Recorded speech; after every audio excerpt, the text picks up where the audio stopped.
This is more than a competition. It is a war where the warriors risk it all. They fight like there's no tomorrow.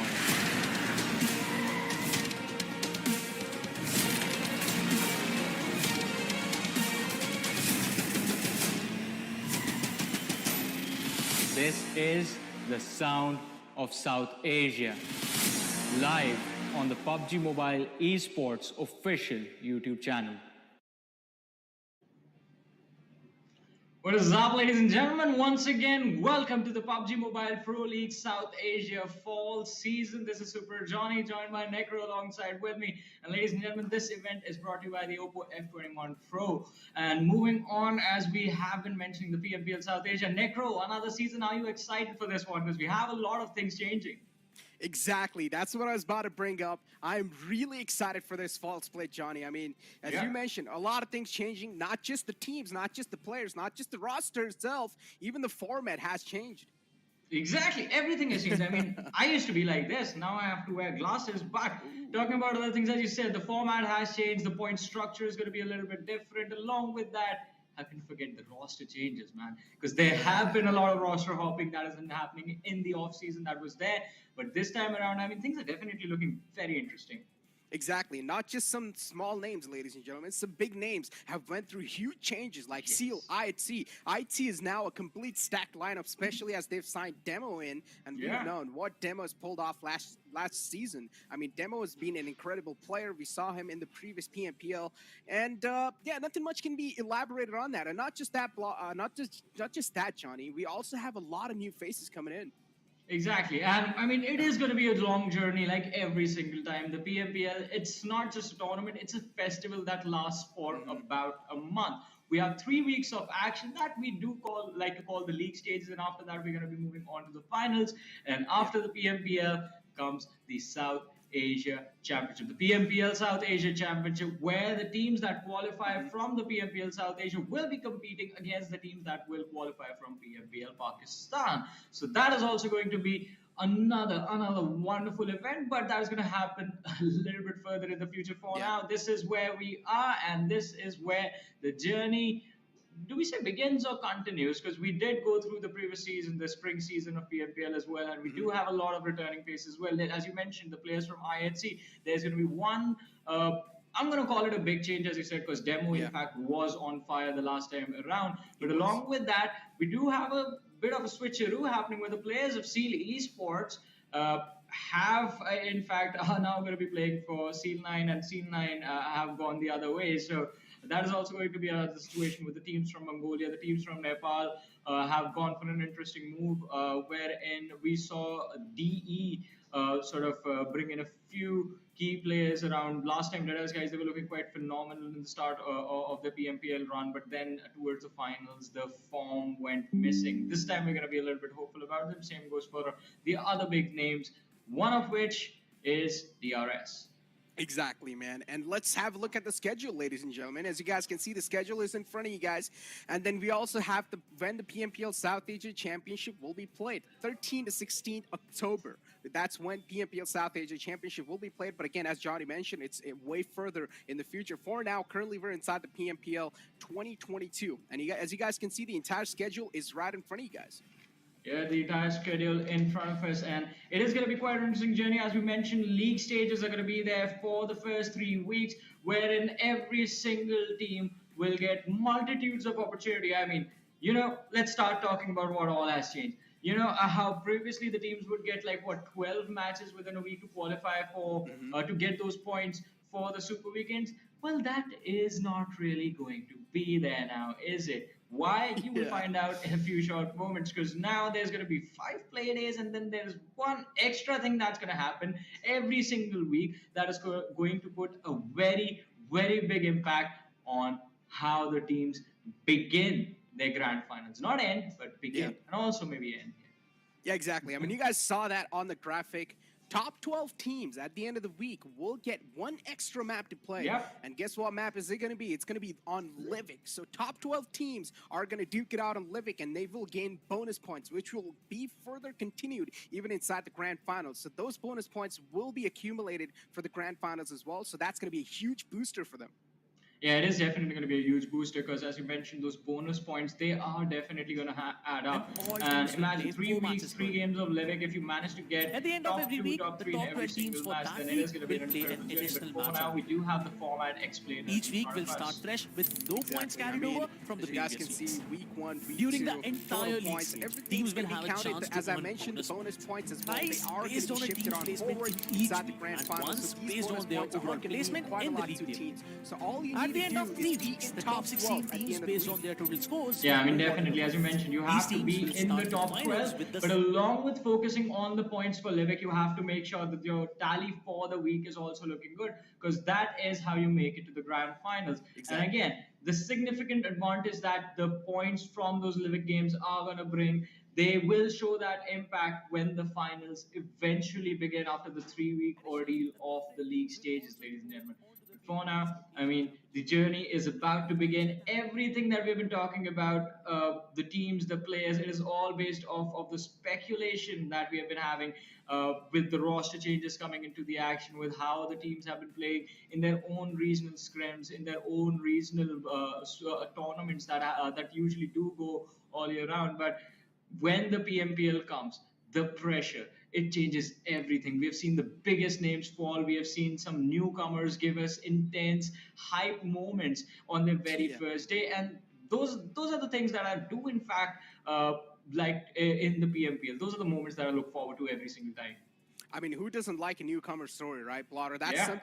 something we really crave for. I just called you Blotter. I mean, I've been working with that man for a long time, so I'm really He's on the other side now. It's not like I've forgotten you. Yeah, I know he's on the other side. But Johnny, listen, man, I love you. Okay, trust me. But yeah, ladies and gentlemen, another team that I'm going to be really excited about has to be 1952. Now, Johnny, even this team has went through quite a decent amount of changes. But before that, let's talk about the point structures in front of us and point structure as well, Johnny. Seems a little changed. Yeah, we are talking about changes, ladies and gentlemen, and change is the only constant in life. So we have adapted that motto as well now. Because earlier on, if you remember, every chicken dinner was worth 15 points. Now it's worth 20. You finish second, you get 19. You finish third, you get 18. So this is sort of reminiscent of what the old point structure used to be like. But this is all going to be very intense because now with how the games are going to go by, you are seeing those weekly bonuses right in front of us, right? Their points awarded for those weekly matches, and the bonus points, as we've been talking about, are earned through those living games. But on the other side of things, let's make things a lot more interesting because money is always going to be involved in the PMPL, and we are not talking a small amount. We're talking big money, $150,000 on the line. Exactly, $150,000, ladies and gentlemen. Another factor to add a lot of pressure on these players. And guess what? Money's something everyone really does want in their pockets, so these players are going to give it all they have inside this one. We also have some great names. I don't really need to go over those again, but just a little hint. IIT and Stalwart. We know these two teams have been dominating throughout this entire PMPL South Asia, and that's what the expectations are going to be. But as Johnny mentioned too, we want to see some new faces. We want to see some new teams rise. Deadeye's guys, they've been doing phenomenal. But now let's take a look at the actual point structure throughout this entire week. And the point structure that you guys saw before was the bonus point structure. Yeah, exactly. That was the bonus point structure. As we mentioned, that was for those living games. The one extra game that the top 12 teams will get, once again, one extra game will be given to the top 12 teams based on their weekly rankings. That will put an impact on their starting points in the grand finals. But the point structure for the weekly games, that is something that we do not like to change because that is, well, it is a line set in stone. It is something that is like perfectly balanced out right now. Like we saw the shift in the meta and the playstyle of the teams when the new point structure came into action. I believe it was about 2 years ago now. And since then, the teams have adapted to this. I love this structure. I mean, chicken dinner, 15 points. Second position, you get 12 points. The 1 point for every single elimination game. It just does balance out the fact that you have to prioritize both your survivals and your aggression side of the game, moving from the mid-game point onwards. But it's up to the lads at the end of the day. How they decide to play is what we witness.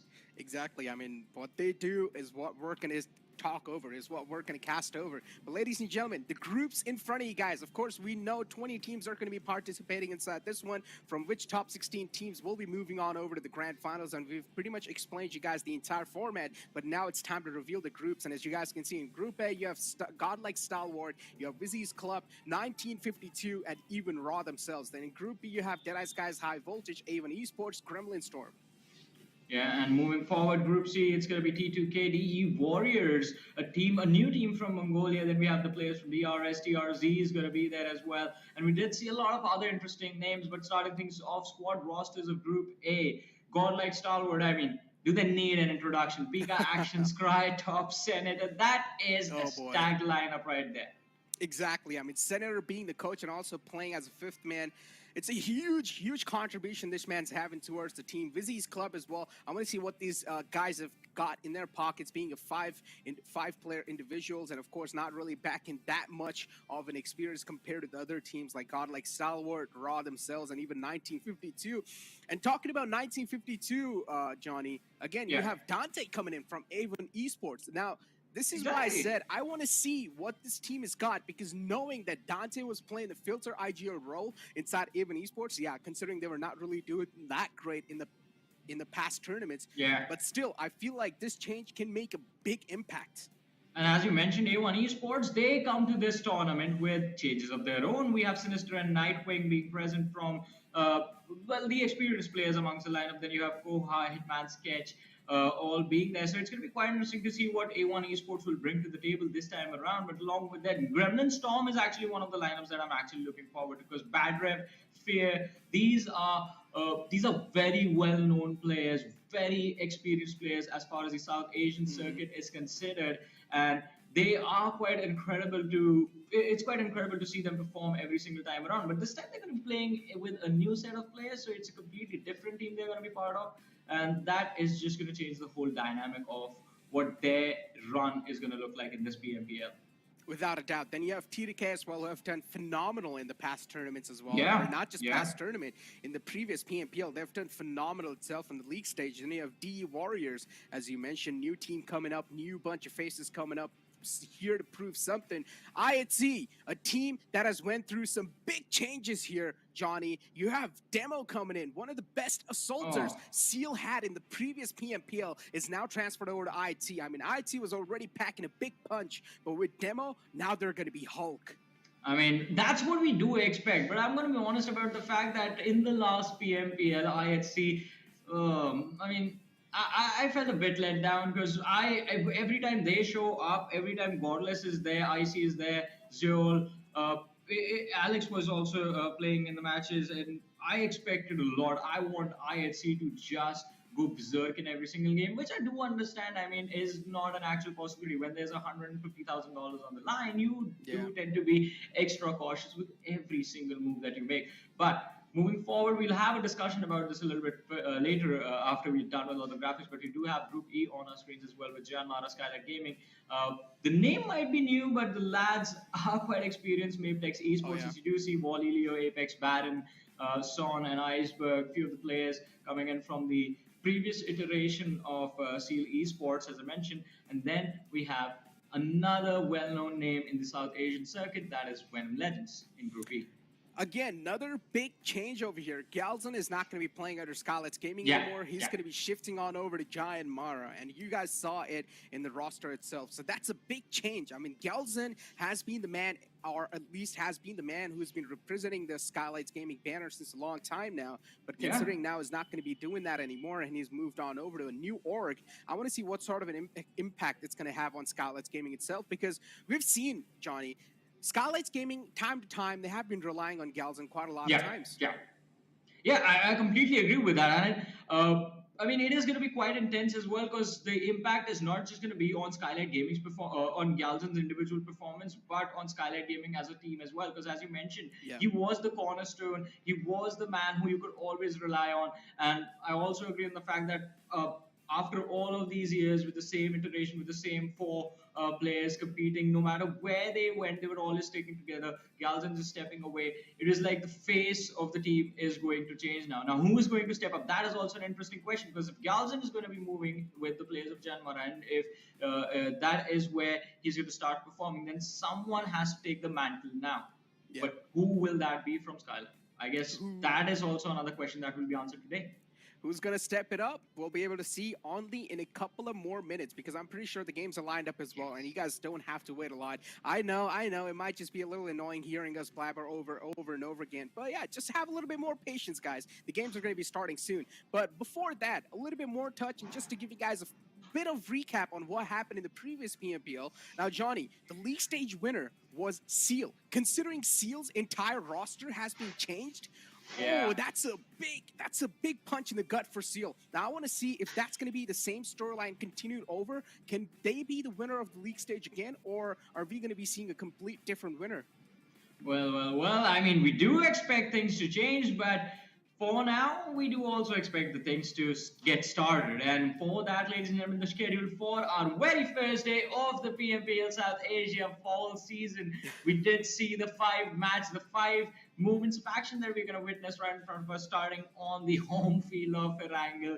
And now, I mean, it's all about just getting that first game going and seeing what the teams have to deliver. Because, again, a lot of changes, not just in the fact that the roster has changed, but now they also have to consider that getting towards that living game is also going to be important. And sometimes when you're just thinking about qualifying for that one or a few set of extra matches, you do tend to make a few mistakes here and there. So it's going to be very important for every single one of these teams to have a strong start in their very first game.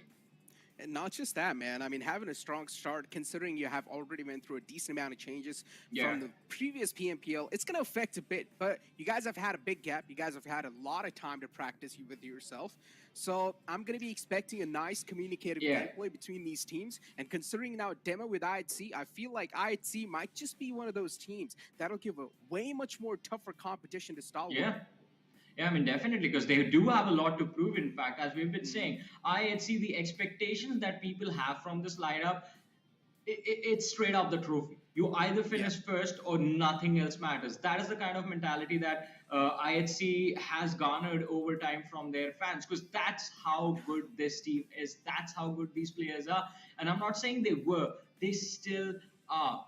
And you have to be extremely careful about them. But, Nekra, if I was to ask you, who do you think is going to win? Listen, all right, I know IHC right now is the best lineup, I would say, currently, but still I'm going to go with consistency and trust over everything. So I'm going to go with Godlike Stalwart. What about you? I think I'll be your brother-in-arms then. I'm going to go with Godlike Stalwart Esports as well, because they do tend to have a good start right off the bat. Whereas for IHC, they do like to observe a little bit in the earlier stages. The first two games, they're going to try and just play a little bit on the slower side, and then slowly and steadily they do just start ramping things up. But again, it takes them 2 to 3 games to do that. For the first game, I do expect on the other side Stalwart Esports to just have a phenomenal run. But another interesting thing, I was having a conversation about this with fellow comrades from the Nepali desk. Ansh, in fact, was the person I was talking to. And my question towards him was, who do you think is going to be, which one team will be the team that can, in fact, take on Stalwart Esports in terms of that raw aggression or firepower? And his answer was T2K. They have been in an incredible form for the last few months, and they're looking extremely, extremely deadly. But as we mentioned, this is not any battlefield. This is the PMPL South Asia. This is where it all matters, and sometimes that is enough to change everything. Exactly. I mean, we've seen, right, teams, they look in incredible form, and when they come inside the PMPL, they're just nowhere to be seen. That has happened a lot of times in the past as well. So we have to trust the data that is on the sheets. We have to trust the data that is given to us, provided to us from the previous tournaments played from all the teams. And let me tell you what, Stalwart's hands are pretty hot right now. They have hot hands. They've just finished with PMWI, so they're going to be having a lot of confidence in themselves. And we know what sort of a performance this team showcased in PMWI. So I think Stalwart has a huge mental edge over every single team inside this one. And I want to hear from you guys as well. Who do you think is going to win? Do let us know in the chat. Support your favorite team. Support your favorite players. Make sure you're showing the love towards the athletes that are performing today, because they're going to be dealing with a lot of pressure once the matches actually begin. And it's going to be quite interesting to see what sort of a start all of these teams are going to be having. But again, it is all going to come down to how this first game goes. And in fact, by the end of the fifth day, do you in fact get to play that Livik as well? Because imagine you do play 2 Liviks, but then in the third week you mess up, you are not doing so great in terms of your overall qualification ranking for the grand finals, then just getting towards those Livik, it won't matter quite a lot. Yeah. So you have to keep basically have a split focus on 2 different things at the same time. But priority number 1 is going to be to secure those weekly points every single time you step into a match.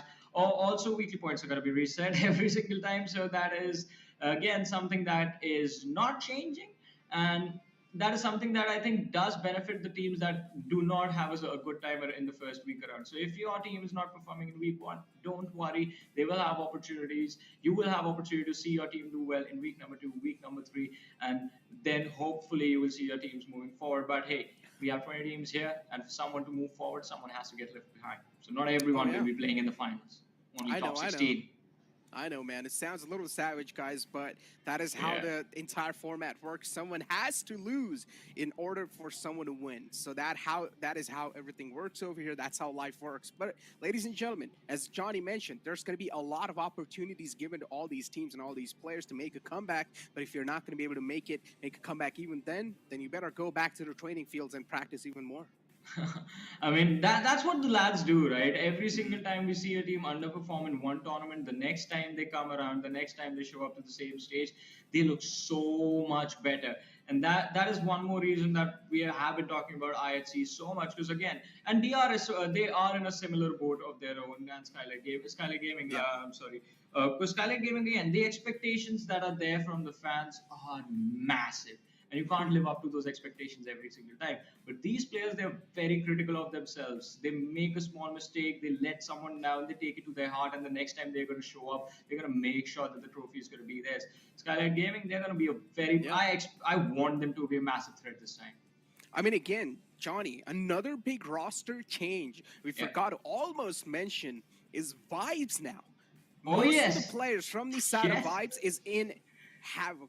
And that is high voltage. And that is a big thing, because considering Vibes was one of those teams that was also dominating big time in the previous PMPL, so even this team is going to be a big threat. What are your thoughts about that? Yeah, Vibes is the team that we keep our eye for those fresh new faces every single time the PMPL is here. You get to see a new team, and Vibes is the reason why people are afraid of the new lads. The first time this team shows up, they just go on a spree of destruction, taking on the biggest of the big names in every single game. They weren't afraid of anyone. They made a name for themselves, and now they are considered one of the best teams. I mean, the lineup is pretty deadly.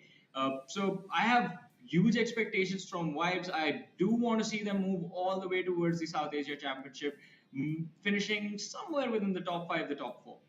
Exactly. I mean, Vibes now representing another banner, high voltage. Yeah. I mean, all the lads have moved on over to high voltage, considering we know what is Assassin capable of. We know what sort of an IGL Jiggle is. Jiggle is a man who thinks about every single step. He's a cautious man. And inside this PMPL, he knows the stakes are even more higher. So Jiggle knows what to prepare for, what to not. Even Malik himself being inside the roster, this man has packed a huge performance even the past 2. He has a big experience in the entire lineup as well. So I think this lineup has to do wonders inside this PMPL. Considering not just that, you also have DRS Gaming, who did quite phenomenal too in the previous one. Again, all these teams did phenomenal in the league stage itself, but in the grand final, somewhere down line, the struggle was seen. But Vibes is not one of those teams, which is currently now high voltage. Vibes was always consistent, and this is what I'm going to expect from high voltage.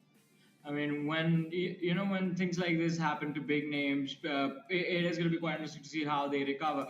But ladies and gentlemen, are you guys ready for the action to commence? The very first game of the PMPL South Asia Fall Split 2022. It is underway. The trajectory of the plane on our screens right now, starting all the way from the Ferry Priya Primos area, going towards the Minta Power. Necro, for the first game, the plane path leading heavily on the southern side of the map. Oh yeah, this is already going to screw up a lot of teams. And this is something I'd love to see because already a challenging start for all these teams for the PMPL South Asia 2022 Fall Split begins now. The first map is already commenced, and as you guys see, as I mentioned, as Johnny mentioned too, the planned fly path is something that has already screwed over a lot of teams. But Stalwart Esports, they're not going to have any sort of challenges because they like to go towards No Rupnoi, and the planned fly path is heavily favoring towards that. But teams like IHC, definitely the struggle will be seen.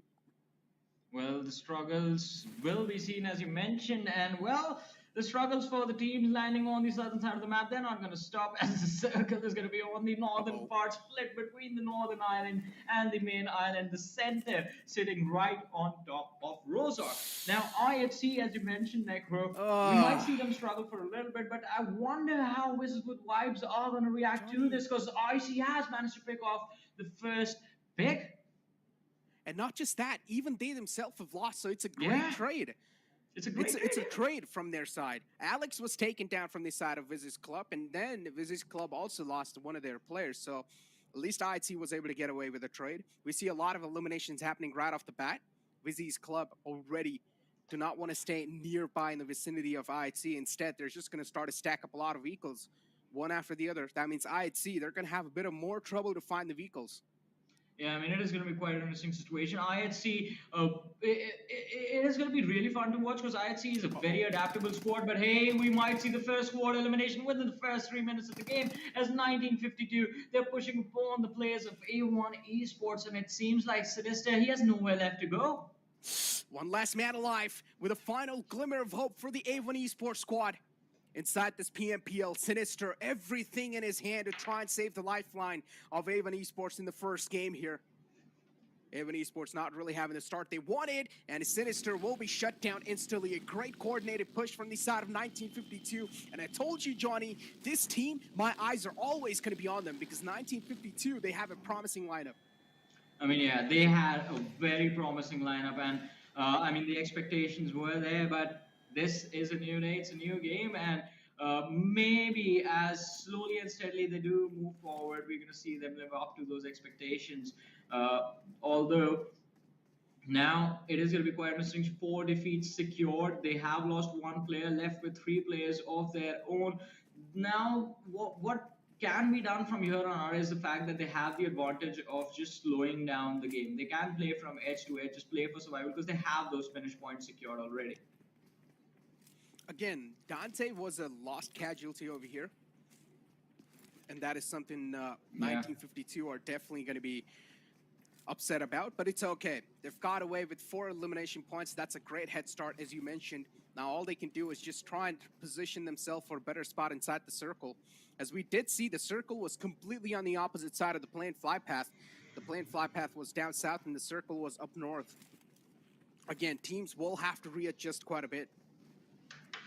Well, and it's not going to be easy, especially in the very first game of the day, when you don't know what the other teams have prepped for the action. So, a majority of the teams that are just stuck in those southern parts of the map, they're going to be just trying their level best to get a read on how the other lads that do, in fact, like to start from the northern side of the map are going to decide to play. But for now, ladies and gentlemen, in the very first game, the first 4 minutes, we have 3 teams who have lost individuals from their side, 1952, WIZZES Club, and IHC, and 1 team has already been completely wiped out, and that was A1 Esports. Oh boy, I'm pretty sure A1 Esports' fans are not going to be happy after that sort of a start, and considering what sort of performance this team has been showing from the previous PMPLs. But ladies and gentlemen, it's okay. It's just the first game of the day. I know the start matters quite a lot. First impression can be the last impression too, but I believe in second chances as well. So give them another chance. I'm pretty sure this team will try to impress you as much as possible. But Demo, a new man under the banner of IHC, not a new man in the fields though. This man has been in the fields. This man has been one of the most bloodthirsty players out there. A fragger for the Sada Seal, who was able to take business, who was able to take care of business all by himself, is now representing the banner of IHC. I want to see what this man has got in the back, especially with all the 4 players around him are different. Well, but let's see for a moment the replay on our screens of how the earlier fight did in fact go the one between 1952 and the lads from A1NB. Sinister, as we mentioned, the last player with nothing but a Uzi in his hands. He just accepted what was going to happen to him. The players running in his face and just gunning him down. What a brutal moment. Yeah. A1NB just couldn't stand a chance there. But Seal, as you mentioned, these players definitely are not new in the fields as well. They have experience. But these four players, Seal is a big banner. And representing it, that means you have to be the best of the best. Do these four players have what it takes to represent a banner like Seal? We've seen Zake in the past. This man is capable of doing wonders. But you never know, man. As I mentioned, the stakes are way high. The skill ceiling now is way high, too. So definitely it's going to be quite tough to try and adjust around. A couple of games, I would say, at the start, a little bit of jitters will be there.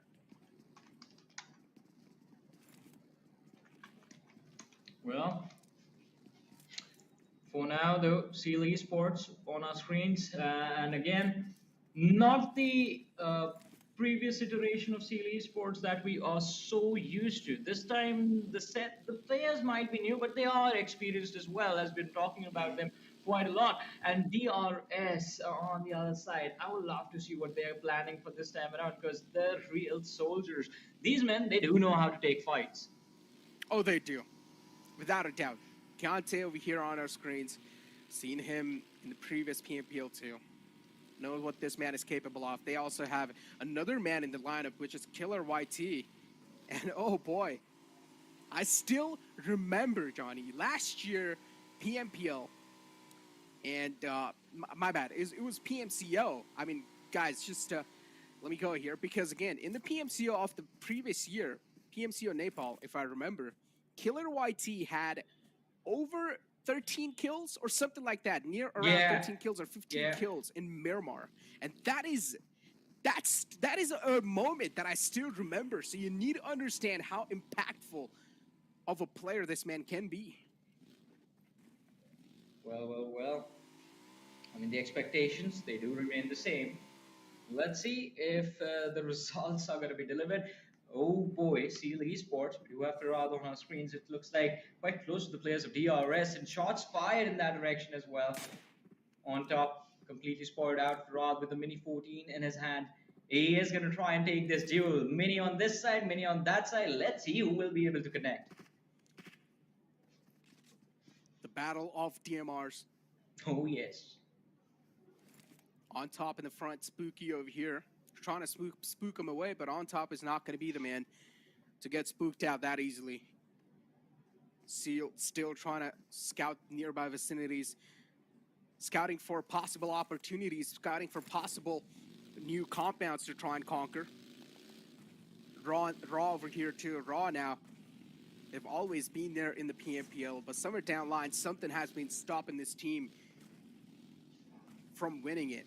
Hopefully this time it's something Raw is going to be surprising all of us and just putting on an incredible performance. But in general, we have Stalwart Esports already opening up the fray against the players of High Voltage, and High Voltage is not a team you want to mess around with just like that, but godlike Stalwart as well is a team well experienced. Well, I mean, Stalwart Esports was already a pretty massive name itself. Now it's godlike Stalwart. I mean, it's a double threat, double the action that we're going to witness from their side. But I just want to see them get in those fights now. I can't wait for this team to just be a part of those 4v4s, or maybe just try and third party someone else. They just need to keep on fighting. And I guess that is going to commence, because on the radar we do see someone at least keeping an eye on them, and it is going to be quite interesting to play as a BE. All right. So since the circle was centered around Deadeye's guys' home, the city of Rozok, they will have a little bit of a boost of confidence in every single fight. They know the terrain. They know how the city is and where the best spot to take a team fight is going to be. But the problem is that they are going to be surrounded. We already did see Esports keeping On Top under a little bit of pressure. Now, Stalwart Esports were in fact just going for a push on the players of DE. It's going to be a 3v4 situation. On Top is split from his teammates. Indeed is. And you can see too, I mean, Elementrix is right there on the left flank. Seal in the front. Definitely things are going to be quite interesting. TDK as well up north near shooting range. A lot of teams now are starting to accumulate right next to each other as the time's going to pass by. They will start to close on in towards the center. Raw honor screens, still scouting the nearby compounds, still scouting the nearby grounds. Want to make sure they're away from all sort of danger. But it's just the starting phase of the game, ladies and gentlemen. Danger hasn't knocked the players' doors yet.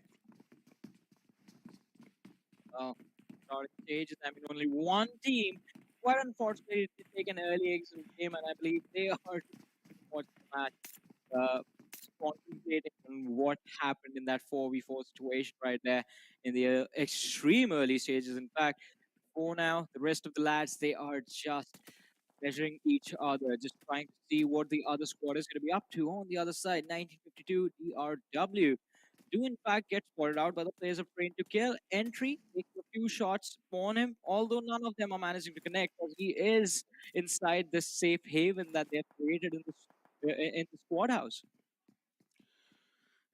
Jax as well. Right now is the phase where you just need to scout out enemy positions, gather as much as intel as possible around you, and that's what these teams are doing. They found themselves a comfortable spot to be in. All you need to do is accumulate as many info as possible, and that's what they're doing. Dax is well on a move, as they've realized now the circle's not going to favor them anymore. Seal as well taking a little bit of knockout, but it's okay. The player should be back up on his feet. Zake was knocked out, but it's something they can definitely afford. Just a little bit of bullets will be traded here and there. Try and burn through enemy meds.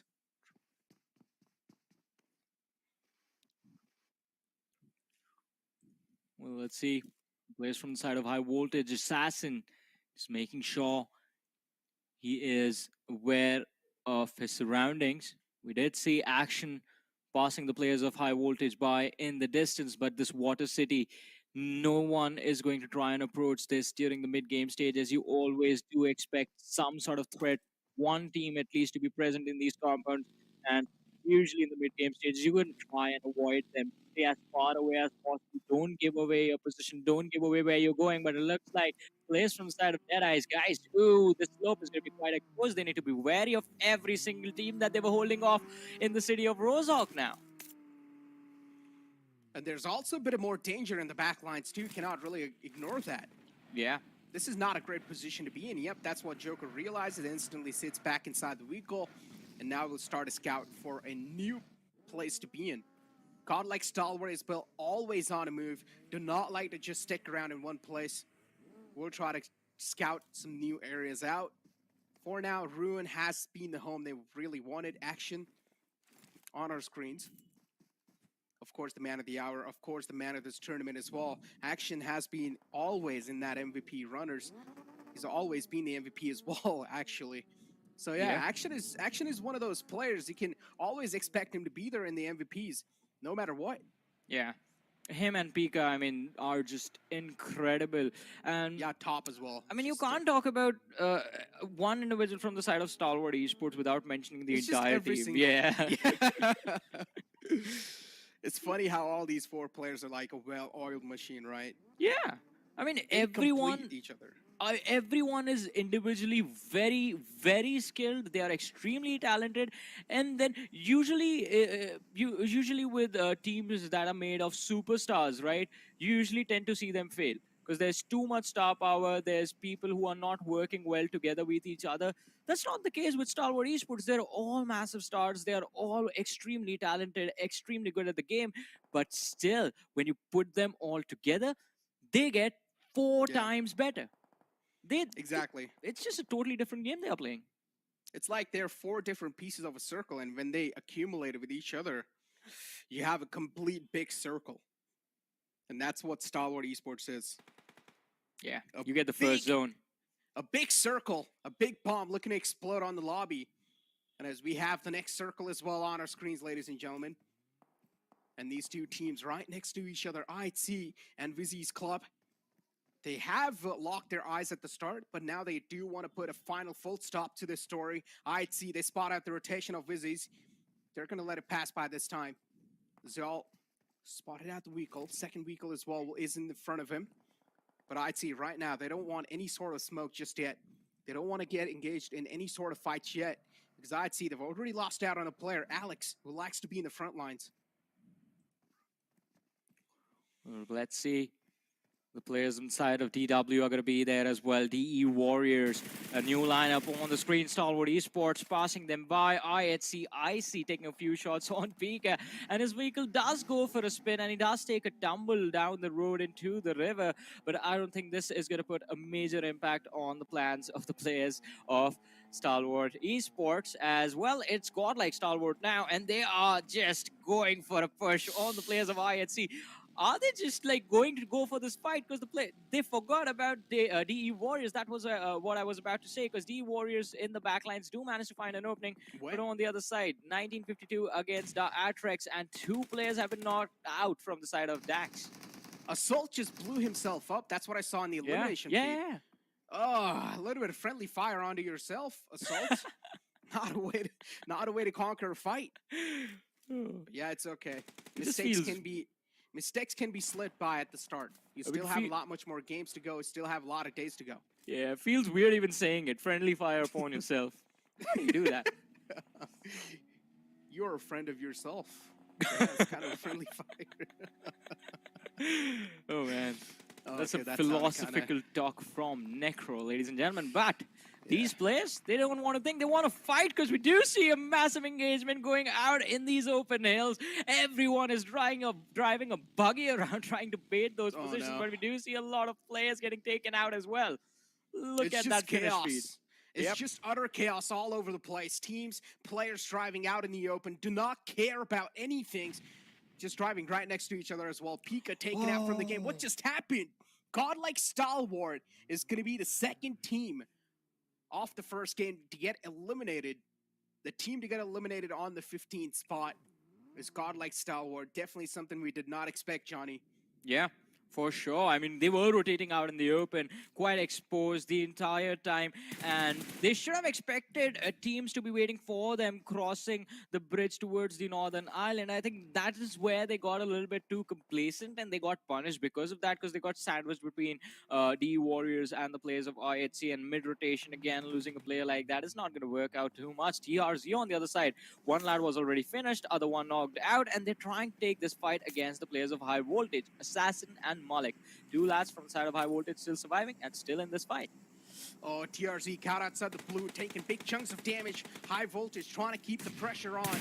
Just trying to inflict some more pain and hurt on those players. Assassin spots out a player underneath him, but has no clue that there's one more, but it's okay. The cover fire from the backlines. Malik is going to save Assassin, as Assassin will now go inside the water and try to get the fallen man's loot up. High Voltage, for now, this 2-man squad is doing a great job. They've eliminated the danger in front of them. But again, the danger, the levels is going to keep on increase even more and more. How are they going to try to tackle it?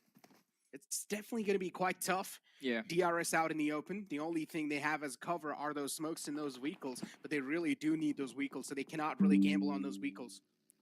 So in a situation like this, in a circle like this, when it's just the northern hills of the map, you are going to be exposed. Playing from the edge is the only way you're going to be playing for survival. As we did see the players of DRS, they were there, and now they're not there anymore. T2K just absolutely destroying, picking a few extra points. They did have one lad who was knocked out, but even he's going to be picked up, taken back inside some cover, and they're going to have an opportunity to heal up and then refocus all of their attention on the players of 1952.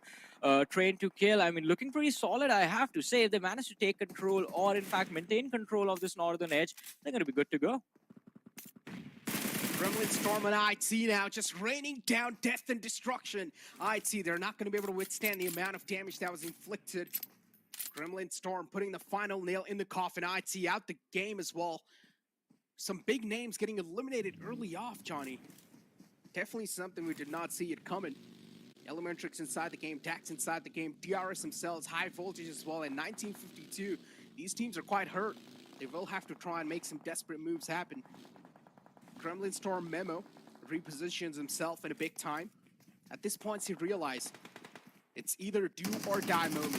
You either try and go for a hero play or you get taken out doing nothing. And that's what they're trying to do. Just try and take some battles and try and come out on top of those battles as well. Elementrix now are going to be on the receiving end. Well, it's not just going to be Elementrix in trouble, though. It is going to be the lads from High Voltage, as the last two players have also been picked up. We saw Malik getting finished off a few moments earlier, but on our screens, WIZZES Club taking a fight against the players of DE. Nades being lobbed by Octopus as he does try to take them out from just safe distance. And oh, from the rear, the shots do come in, as it is going to be Memo from the side of Gremlin Storm who drops him down. Tapping away with the M4. Knight trying to find some connections through the smoke, some blind fire, definitely. And they are able to find a few connections too. Two players almost knocked out. Octopus as well might just follow it up, and yes, he has. They want to go for the confirmations too, not really able to find the mark yet. One last man is alive who is keeping the hopes and dreams up. DE now in the front lines too. Gremlin Storm is a team that is like a pack of soldiers looking unstoppable. Well, they are looking unstoppable indeed. As you said, 6 finishes secured, all 4 players still surviving. And there are 2 other teams with equal numbers that can challenge them in the later stages. And GSM, they're taking care of them right now, as DE Joker is going to be put down on his knees. The other lads hiding behind the smokes, trying desperately to survive and climb up this hill. But it is not going to be an easy climb. It's definitely going to be a very tough challenge for them, because GSM is gatekeeping them quite perfectly, and also there's the threat of T2K on the top. T2K is always going to be a threat inside the lobby as long as they're alive. Jane, Rig, just mowing down the lawns in the front. Jane as well now. Deciding to take a bit of back step. Legend goes down. Legend is not a man you want to lose. Zake in the front. Seal, definitely a team to watch out. And I love the split Seals showing so far. Players are in the back, looking to come inside the circle as well. Few players trying to establish the mark yet. Gremlin Storm, Fear goes down. A lot of knockouts now are just starting to happen all over the place. Gremlin Storm, though, it's not going to stop him. They're still going for the elimination points. And Gremlin Storm, this team has surprised me. Well, yeah, and it's a very pleasant surprise as well, because we did expect them to be a little bit slow in the start, take their own sweet time to understand the situation right in front of them, but no, Gremlin Storm, they are coming in like a storm in this lobby, taking down players left, right, and center. Deadeye's guys in their crosshairs right now, and so are the players from the side of WIZZES Club. Chari, True Love, they're going to be down on their knees. Zeke is the last player surviving. Fear does take a few shots, but he runs back, tries to run back behind the cover, but he's not going to be able to make it. The good thing for him, though, that Memo is going to be right next to him, so it's going to be an easy revive, or at least it should be. Exactly. Fear knocked out. Gremlin Storm slowly and steadily trying to move inside the circle, because they know now the circle is going to start to close in. Where is the next circle going to pull towards? Whichever team it does, they're going to be finding themselves in a bunch of lucky shoes, and they better capitalize on top of that. Seal as well on the edge, catching a lot of damage from the zone. Cannot keep on taking it though. Kese will start to move in. Now the circle's going to move in a little bit closer towards the players of Seal, but they don't stand a chance. Gremlin Storm, they have their eyes all across the board. Well, they have their eyes, as you mentioned, set up on every other team against them. But with his club domain, he's going to be the last player surviving, hiding behind the buggy. And his position has also been compromised, because we did see the players from the side of the GSM just keeping this entire team under a lot of pressure the entire time. So this uphill climb that he has to pull off in order to get inside the zone, this is just going to be very, very brutal upon him. And look at that, Dictator is already moving forward, trained to kill from the rear. They are going to go for a push as well, Necro. Exactly. Gremlin Storm, 4 players in front of us. T2K. Sandesh shrouding himself in the smoke. But what a nade from the side of Sandesh. He's going to catch 2 players. And that's going to be, that might just be it for the side of Gremlin Storm, as Fear is going to be the last man alive, the final pillar, the final glimmer of hope. Oh Fear boy. in the back lines, trying to save Knight, but that's not going to be the case. Another nade tossed in. Fear might just go down. That means Dictator is going to be the last man up and alive. Gremlin Storm, you blink it and you miss it. T2K just completely obliterates the players of Gremlin Storm. And now, all of a sudden, the tables have turned from being Gremlin Storm's game to win. It has gone towards the players of Train to Kill. 9 finishes secured. All 4 players still surviving. And all they have to do is pick off 2 lads who have been quite cheeky all this time, just hiding and managing to survive. We do have 1 player surviving from the side of DE and the other one from the side of WIZZES Club. But Rick, he's not afraid of anything. He's just running forward with the AUG in his hand and the ghillie suit equipped right now. Will he see Domain? Because Domain is right in front of him. Patience at the start, paying off. TDK just showing exactly what it needs to take this game home. TDK, all 4 players still alive till the end. Spots at the final player. Joker's position compromised. And within a couple of seconds, Joker will be taken down as well. TDK, they come out on top in the first game. I guess Ansh was right. Yeah, Ansh was definitely quite right. Because Train to Kill starting off with a banger of a performance, 26 points secured, 11 finishes in the very first game, and an incredible run as well. And all of this came down to the timing to go for the summit of that hill and then take the fight against the players of GSM. And also, one more key fight for the lads of Train to Kill was the one against the players of DRS, in which DRS were the ones who overcommitted, and Train to Kill, they were quite patient, just managing to hold on to the control of the squad house and win that entire situation in their favor. Some crazy stuff, Johnny. Some crazy stuff. I mean, the game was just all over the place in the mid phases, and it's just a complete indication that teams still don't know how these games are going to be played yet. Now, I understand a lot of teams expect the games to go passive and slow at the start, but that's not the case, right? Because it's the first game, ladies and gentlemen. These teams are still trying to read each other, how the paths are going to be looking like, where are they going to start across each other, how are they going to be playing inside the lobby, which team's going to be playing passive, which team's going to be playing aggressive, because new season, that means things are going to be changing quite a bit. We saw a lot of roster changes too, kind of affect a lot of teams as well, but it's just the first game. Nothing can be speculated just off of the first game. Teams are still trying to get used to it. Exactly, as you mentioned, not a lot can be expected from just the first game itself, because there are, well, every single team, I believe, they have left, 19 more matches, and that is just for this week. That is just for week 1, 19 more matches remaining. We have 3 weeks of that, and then we have the final. So opportunities, they are going to be there. The opportunities are going to be there, but before we move on to the next opportunity for these lads, we're going to go to the very short break, ladies and gentlemen, so you guys keep watching. We'll be back after this.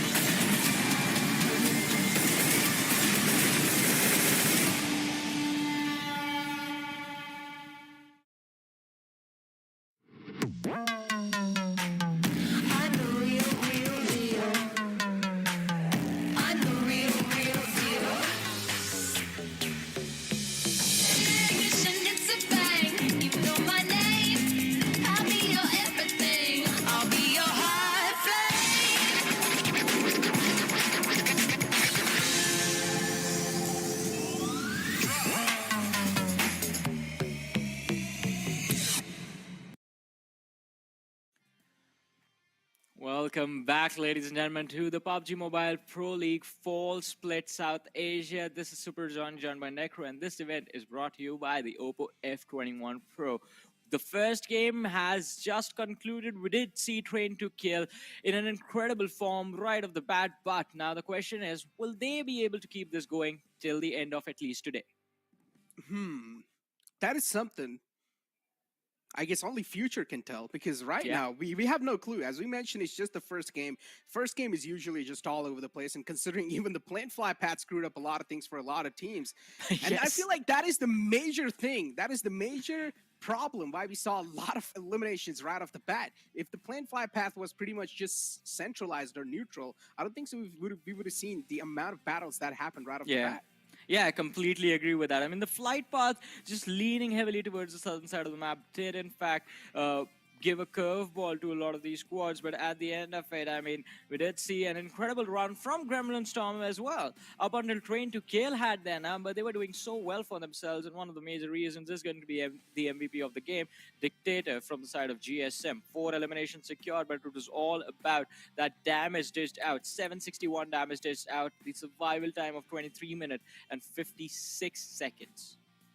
Exactly. I mean, Gremlin Storm as well. I just love the way they decided to play that game. Unfortunately, the separation in the end did not really work out. 2 players are all the way in the back, right next to each other. One single nade just sealed the deal. And I mean, it was just TDK doing TDK things. This is what TDK is known for. Once they get the grip in the lobby, I mean, TDK is type of team. If you do give them room, they're not going to let it go. They're going to capitalize on it. I mean, the name says it all, man. It's Train to Kill. That's what the lads Exactly. are meant to be doing the entire time. But now, after this match, though, Necro, I think we have to reanalyze the situation with Gremlin Storm as well, because they were looking incredible. No mistakes up until the point. I won't even call it a mistake. They just did not anticipate Train to Kill to go for a hyper-aggressive push, because T2K did not even stop even after they had one of their own knocked out. Exactly. I mean, TDK, there's pretty much planned aggression, I would say. And TDK, this is what really does work in their favor too. And that's why TDK, they've always been there. They've always somewhat been the consistent team from Nepal as well. And now they're able to show themselves up again. Gremlin Storm, though, as I mentioned, an astonishing play from their side, at least in the first game. But as you questioned it as well, are they going to be able to continue the similar sort of performance even in the upcoming games or not? That's something I'm wondering as well. Yeah. I mean, that is a question that we will never have an answer to. If a team that is playing really well, how long can they keep this going? It's a question as old as time, my friend. But talking about time, we're going to be moving forward to the next stat on our screen, the match summary, and we do have the highest elimination coming in from Sandesh from the side of Train to Kill Esports. Brig is going to be there sitting on the 2nd position. Dictator makes it on the 3rd, and all 3 of these lads, they had 4 finishes each. I mean, look at the damage number accumulated on the side of Dictator. Dictator was the man who was playing in the front line, so it makes a lot of sense too. Dictator able to accumulate a lot of damage. But again, something that we really cannot just ignore is that big names, big banners got eliminated right off the bat. Godlike Stalwart, we saw them getting taken out. Avon Esports themselves got taken out easily. And as I was mentioning, Avon Esports too, with a decent amount of changes underneath their banner themselves, I wanted to see a similar or at least a better performance from them, but that was not the case. They got eliminated right off the bat. They clashed against their own counterparts, which is 1952, and they got taken out easily. 1952, though, they were able to survive till the top 5, so they've got themselves a decent amount of points accumulated. Yeah, I mean, they do have a decent amount of points accumulated, and again, as we have been mentioning it again and again, this was just the first game. You have to be consistent. Sometimes we do have those teams who do not really have a great start the very first game. They're going to be finishing, with 3-4 points. And from the second match onwards, they do manage to stick around in the top 3, the top 4 quite consistently. And that actually puts a major impact on the overall rankings. But for now, this is what it is. This is where the teams are going to be starting off, and the next game is where things can, in fact, eventually be changed. Because if Train to Kill now, or maybe a Gremlin Storm, have a similar run like they just did on this very first Erangel, then it's going to get a little bit more intense, because these 2 teams will have a very heavy advantage moving forward, at least for this week.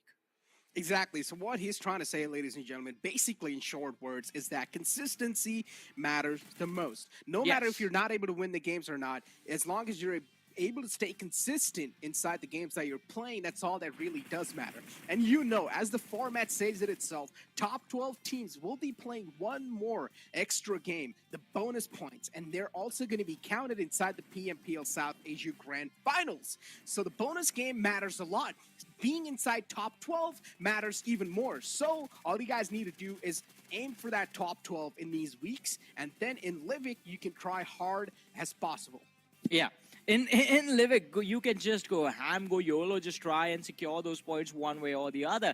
But for now, Yeah. you have to try and be consistent and get those points. And that is what everyone is going to be aiming towards. As you mentioned, consistency, that is going to be the answer to every single question, every single problem that the teams are going to be having in a few short moments. Because again, it's just the very first day. And this, again, as I mentioned, is a 3-week long league stage. It's 20 matches per team every week. Every week 20 games, not the old, I believe 18 games was the number the last time around. And also with the first game done and dusted, I mean, it's going to be quite interesting to see how the strategies are going to change as the maps also change. Exactly. And but for now, before moving on to the other map, let's take a look at the damage graph for the previous game because this is going to mean quite a lot. Now, Gremlin Storm, they were doing pretty good until the late phase, and as soon as the late phase hit the deck, Gremlin Storm decided to split themselves apart, and that's where they kind of just dug their own grave, and they got taken out by the players of T2K. Now, T2K over here, though, these 4 individual players were sticking to each other or sticking with each other till the late game, and that's why they were able to kill with so much damage and so many elimination points with itself. Deadeye's guys too, slowly and steadily they try to sneak themselves up as well there, but unfortunately they did not really have a lot of points or a lot of elimination points to back it up. But as we mentioned, Johnny, what matters is consistency, not the chicken dinner. I mean, It does, but yeah, consistency matters even more. I mean, Chicken Dinner is going to be worth 15 points. And of course, it is a battle royale, this game of PUBG Mobile. It is about survival, being the last one standing till the very end. But also, I have to say this, Necro. We've been talking about the teams that have been performing really well, or in fact, did perform well in the first game at least. But let's talk about the teams which we expected quite a lot from, but they did end up making a lot of mistakes. And one of the most common mistake that I noticed in this particular map was the amount of teams that did not prioritize their positioning.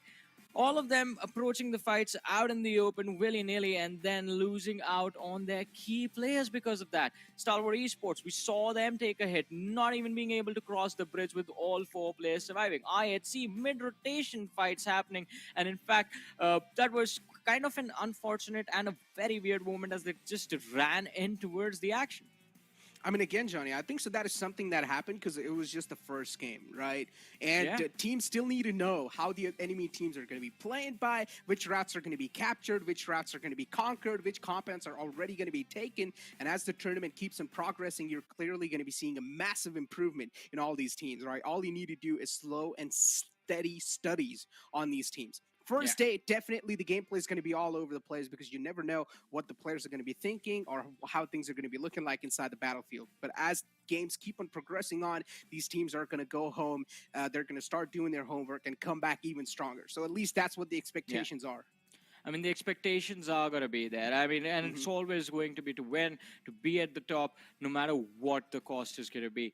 But on Miramar, the next map that is going to come, we have seen the teams of Stalwart Esports actually do, in fact, do really well on this map. But Train to Kill are also, they are more deadly on Miramar than they are on Erangel. So two of the strongest teams are about to play their strongest maps. And did you just forget IHC? I mean, IHC as well is one of the best teams on Miramar, man. You can never forget what Alex brings to the table. And Alex in the previous PMPL was the rookie, but now he's not a rookie anymore. Considering what sort of performance he showed in the previous PMPL, calling him a rookie would be an understatement. I completely agree with that. I mean, it has been a while that since he has been playing, and since then he has experienced a lot of big events. He has played with all those big names, the lads from IHC, the best lads to gain the exposure with. But along with that, I think, again, we have to talk about the other teams, GSF, Gremlin Storm. We did not know what to expect from their end, but now we do. An incredible run in the very first game. DE Warriors as well. They were part of a few key fights up until the point where they were also forced to cross the bridge, move over to the northern island. And by then, it was a little too late for them because everyone was just holding the northern mountain slope from which it's quite clear, it's quite easy to clear out the backlines to pick off the teams that are either trying to go for a swan dive in that small little river that separates the two parts of the map, or maybe the teams that are trying to cross the bridge. Even if you can't finish up the teams that are crossing the bridge by a vehicle, you can at least shoot their vehicles, just blow out the tires so that they are going to be in trouble in the next team fight and are not able to complete their rotation. So all of that becomes possible if you rotate early towards the northern part of the map. which we saw Train to Kill do, which we saw Gremlin Storm pull off, which we saw DRS do. IHC also rotated right in the nick of time, but then Stalwart, Godlike Stalwart, they were a little bit slow. They got punished. DE Warriors got punished because of that. Deadeyes guys were pinned down for so long. And we know D is one of those teams that never back away from fights. Exactly. But again, the major turnoff here was the planned fly path for a lot of these players and a lot of these teams. And the reason why we saw those sort of rotations is probably the planned fly path as well. IHC losing their player right off the bat. Then we also saw another team losing right off the bat. So, I mean, a lot of things just completely happened because of the planned fly path. So as I mentioned, we will just need to keep the games progressing on. We'll just need to sit here, relax, and watch how the games are going to be going by. Because again, we're still learning the teams ourselves. We don't exactly know what sort of mindset these teams have. One thing we know for sure is that the Mongolian teams will try to dominate the way they do. I mean, it's the regional play styles that every single region, every single server will have, right? We have seen the teams, every single team from Mongolia just coming in with the hyper aggression, hyper team fight focused play style, wherein it is going to be just a fight after fight after fight after fight from the early stages to the end game stages. Now, all of that has started to change. IHC, their strategies are broadened up. Stalwart Esports, they also do like to have a little bit of a breathing room in the early game stages. The teams from South Asia have been doing this for a while, wherein their priority in the mid game sort of tends to shift depending on where the circle is and where they are in with respect to the circle itself. But this is a conversation for another time, ladies and gentlemen. We do have match number 2 starting now, the map of Miramar on our screens. Exactly. Miramar, the second game of the day, ladies and gentlemen, of the PMPL South Asia Fall Split 2022 is on our screens. This time, the planned fly path is not going to be biased. Instead, it's going to be quite okay-ish for a decent amount of teams. Maybe if the teams do want to go for El Pozo and Monte Nuevo, then it's going to be quite a big stretch, but the planned fly path looks pretty okay to me personally. Los Leones, as always, has to be the hot drop here. Decent amount of teams do like to go towards Los Leones, and I personally like to think Los Leones can contain 3 teams easily, and those 3 teams can loot without even crossing each other's eyes comfortably. Yeah, definitely. But let's see how this game is going to go. As you said, 3 teams can land, but not everyone can leave Necro if the circle is far away from them.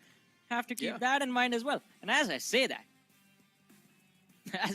the circle is just going to be towards the northwestern part of the map, centered somewhere around the power grid position. Exactly. On the top left, TRZ as well is on their way over there, as we do see high voltage near Picado, Gremlin Storm near Impala. Now again, teams, they're just going to start to settle themselves down. Skylights Gaming 2 on our screens on the top as they like to go towards La Cabrera. But let me tell you what, Johnny, this time Skylights Gaming are going to be quite happy considering there's no Savage Esports, because Savage Esports was always that team that liked to eye out the spots of Skylights Gaming. With Skylights Gaming, they're going to have a huge sigh of relief now. Well, let's see, though, if it's going to be a sigh of relief or they're just going to be letting out their last breath of air as TRZ. They are just going to start this off right off the bat with the first blood of the game, dropping down one of the lads from the side of DE. TRZ, again, still the early phase of the game, so teams or players, they're just going to try to loot first, or at least that's going to be their first priority. Power grid is in their hand, but it's also being shared by another team, which is Deadeye's guys. Turulov is in the front, and he's just moving inside the building. As TRZ now, they're going to be on the move, off away from Power Grid. They've already gotten 1 elimination point secured, so TRZ, they're going to be quite happy with just that one elimination. Off the bat, 1 elimination point given to you without even taking any sort of casualties. I mean, I vibe with it. I mean, who will not, especially if the opposition that you're going to try and take down, he is just going to be unarmed. He was trying to survive running out in the open. But it's Miramar, man. That's nowhere to go. It's just a desert. Yeah. I mean, he was punch boosting his way away, hoping that he's not going to give any sort of foot cues. But he was already being heard. And TRZ looked like the alligator munching away the player. Yeah. But yeah, now they're on a move towards Monte Nuevo. And this is quite a wise option too, Johnny, considering they know Montenuevo was the furthest place away from the planned fly path. So it makes a lot of sense considering, or at least expecting, there's going to be no team here, unless if they're actually welcomed. But it doesn't seem like Yeah. this territory it's taken by anyone else. So yeah, TRZ, they've got their hands on a free city, which they are going to be happy looting. Well, they are going to be happy about it. As you mentioned, this city around Montenuevo, it's all going to be under their control. Uh, and it is quite a decent spot inside the circle as well. You don't have to move, at least for now. And I believe this can be the safe haven for the players of TRZ, at least for the next 5 more minutes. Even with the second shift of the circle won't be too far away from them, so not a lot of pressure from there till I want to say the third circle. I want to say the next two zones, TRZ, are going to be quite comfortable. But this is what I talk about, Necro. As we did see the flight path and the circle towards the western side, the flight path moving in from the southeast to the northwest, a majority of the teams have, in fact, dropped towards either the central position or the eastern or the southeastern spots of the map. And since most of them will be forced to move west, the late game stages are going to be very, very chaotic. Things are definitely going to be quite chaotic, but in the map of Miramar, we expect a lot much more slower pace compared to even Erangel. Yeah. And that's what it seems like the case so far. I mean, we only saw one elimination point going through. That's why we see 63 players remaining. And yeah, the first elimination was also taken by Mamba, so of course, TRZ, as I mentioned, they're going to be a happy bunch. Right at the bat, they got some blood on their hands.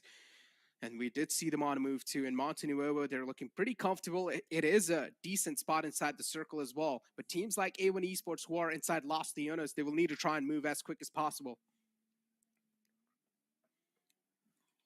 Well, let's see. They're going to try and be quick about this, but how fast are they willing to let go? Because if you miss time, you might run into another team, as I believe the players of DEADEYES, guys, are about to witness, and it is going to be quite unfortunate if the clash against Stalwart Esport, godlike Stalwart, happens at this moment, because as we've been talking about since the start of the game, DE Joker was picked off as soon as the match started by the lads of TRZ, and ST is not a team that you want to fight with one player missing from the side. DEADEYES guys, Joker was a casualty. Yeah. And Joker is quite a recent signing too. After the previous PMPL ended, which was the spring split, Joker was signed in DEADEYES guys. And DEADEYES guys' roster was doing wonders in the past. But again, inside this PMPL too, through a little bit of changes, are we going to be seeing the similar sort of impact that we saw in the previous PMPL or not? We'll only be able to figure out in the future or the upcoming days.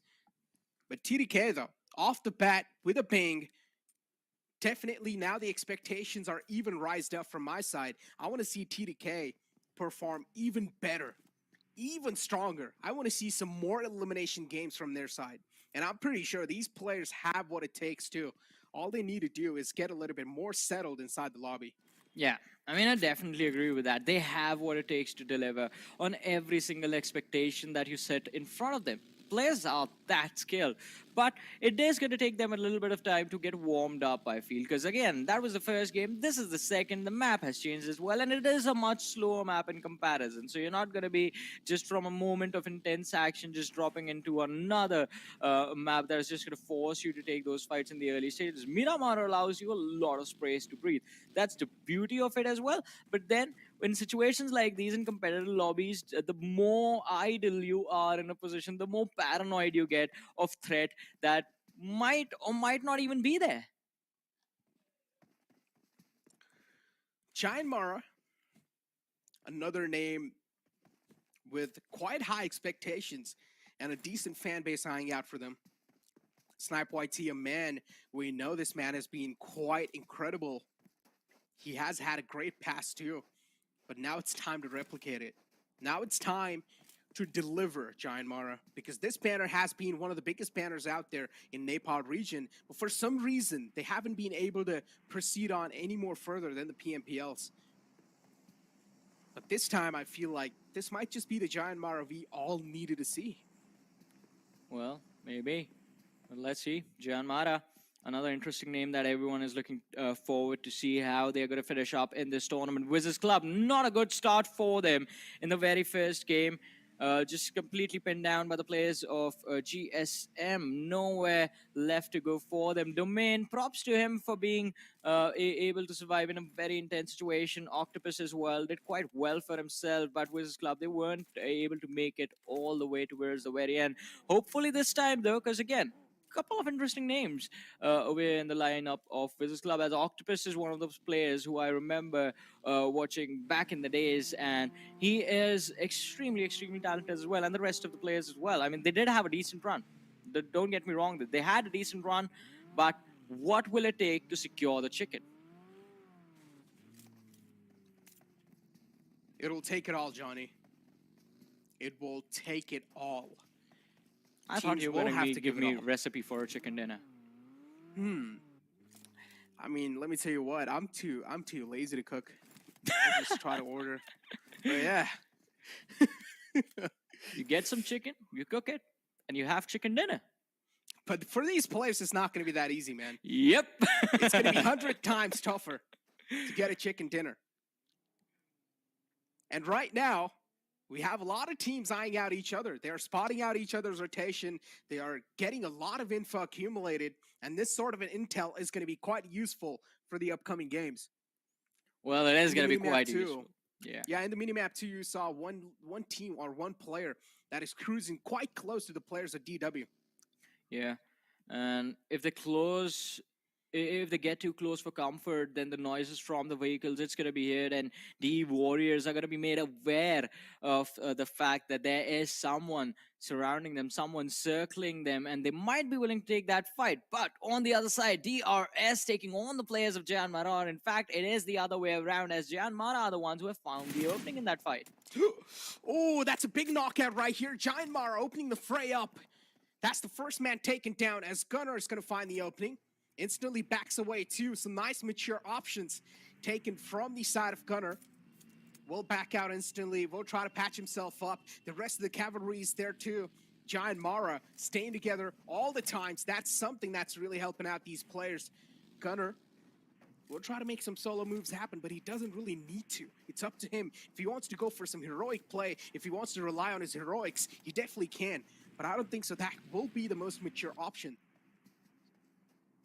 Well, let's see what their approach is going to be. As you said, it is definitely not going to be, I won't call it not a mature option. It's just a little bit too risky to make it work right now, especially in these early stages. If it was a desperate moment for them, if they needed the points or they were not going to qualify for a super weekend or something, then they would have gone for it. But it's still the early stages of the tournament. It's just game number 2. They're going to take their sweet time just assessing everything. On the other side, the on top, this man is deadly whenever he gets on top of a hill. And right now, taking down one lad from the side of high voltage. Assassin has been dropped down to 50 HP, but he runs right underneath him.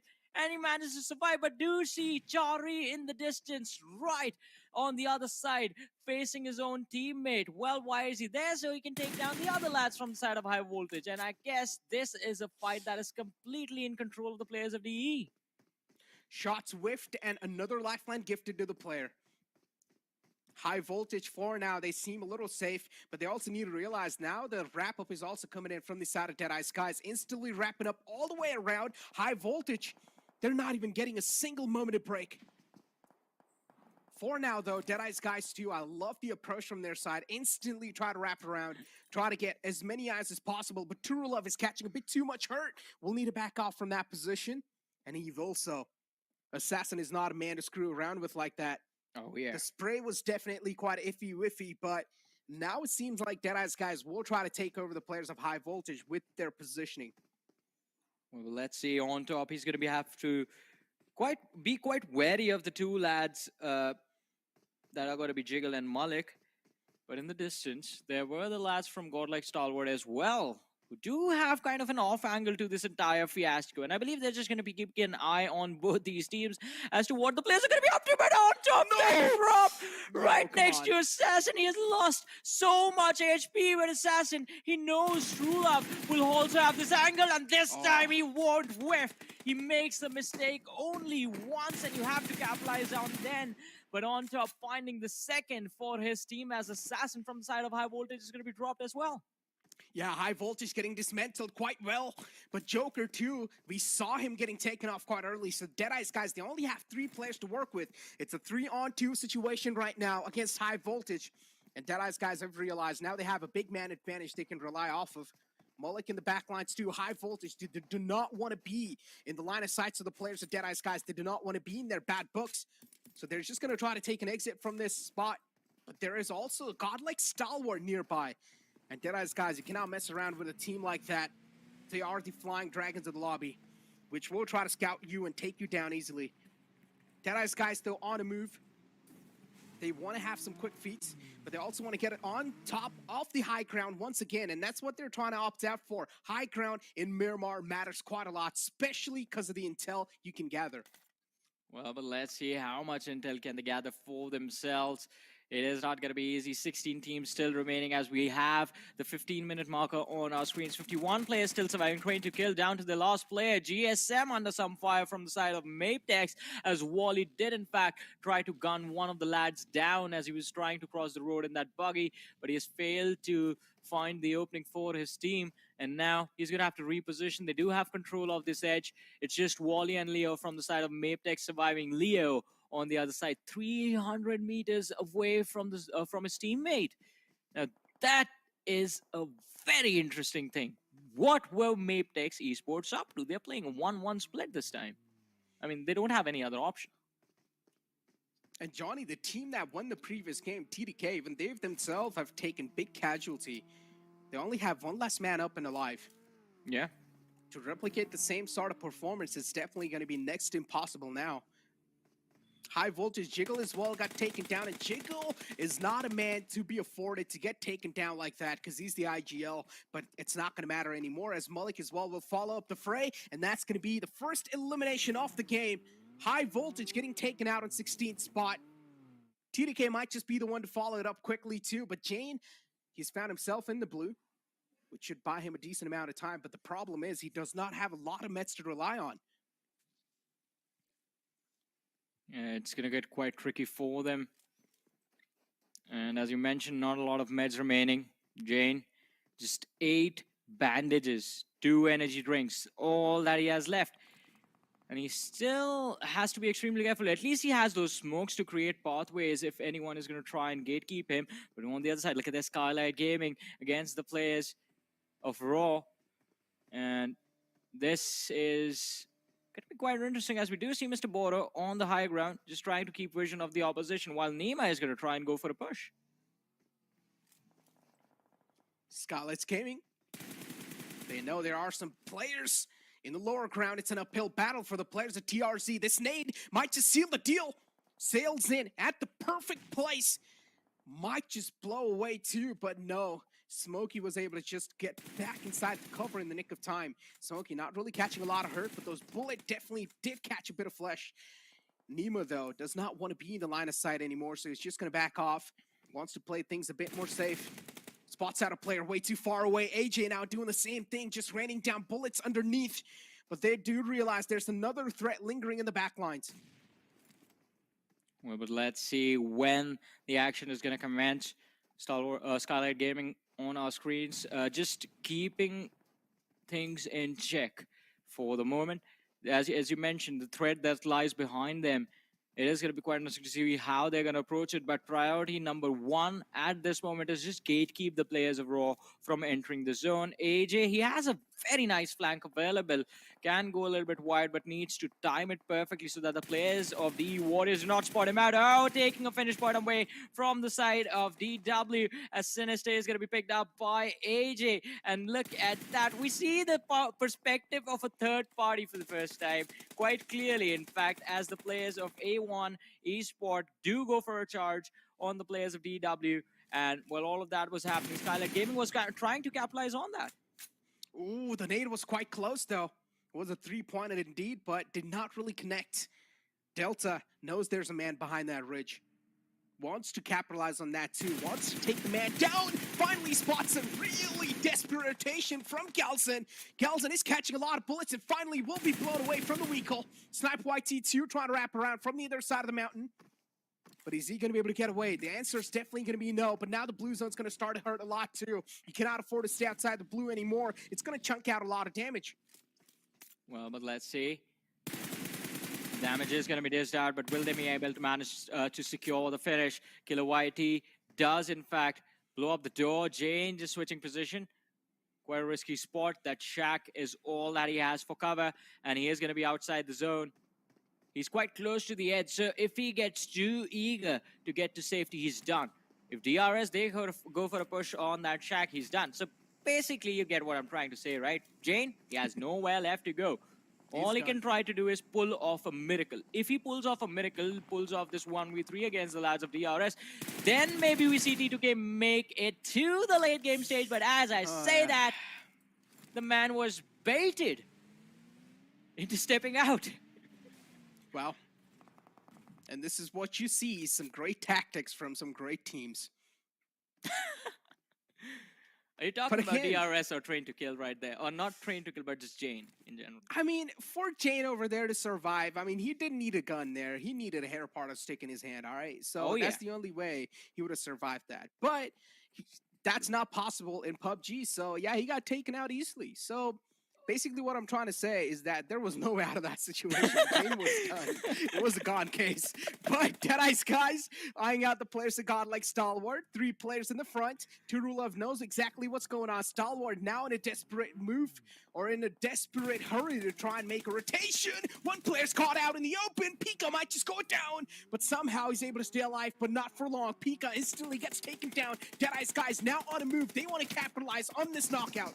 Oh, the cover fire that was being brought in as the players were going for the rotation, but Maptex Esports Wally is going after the players of 1952. And now he does take down 1, but then he himself is going to fall as Skylight Gaming do chime in from the other side. Leo was dropped by one of the players from the side of Skylight Gaming, and we're going to see Maptex Esports take an exit from this lobby. Now, 11 teams remain, 20... Well, before I even finish my sentence, make that 10 teams remaining, 26 players surviving, as even Jan Mara are going to be shown the exit door. They will be, but Deadeye's guys, a desperate move. And this is what now they will need to pay the price for. Godlike instantly turn their backs on the players of Deadeye's guys. Now Deadeye's guys on the receiving end. Should not have been that desperate to try and take out the players of Godlike. And Godlike is not a team to mess around with like that. And Stalwart, they just shut him down easily. Skylights Gaming 2 on top of the hill, just raining down death and destruction as Nima wants to take out another player. TRZ2 spotted out. This high ground position is paying off so well for the players of Skylights. They have eyes all across the board, and they can just rain down bullets. Exactly. They know where every single other team in this lobby is. All they have to do is connect those shots. Nima putting a lot of pressure on the players of DW, but they have to be wary of the players of Stalwart Esport as well. Godlike Stalwart right next to them. But Necro, now I'm going to throw you under the bus.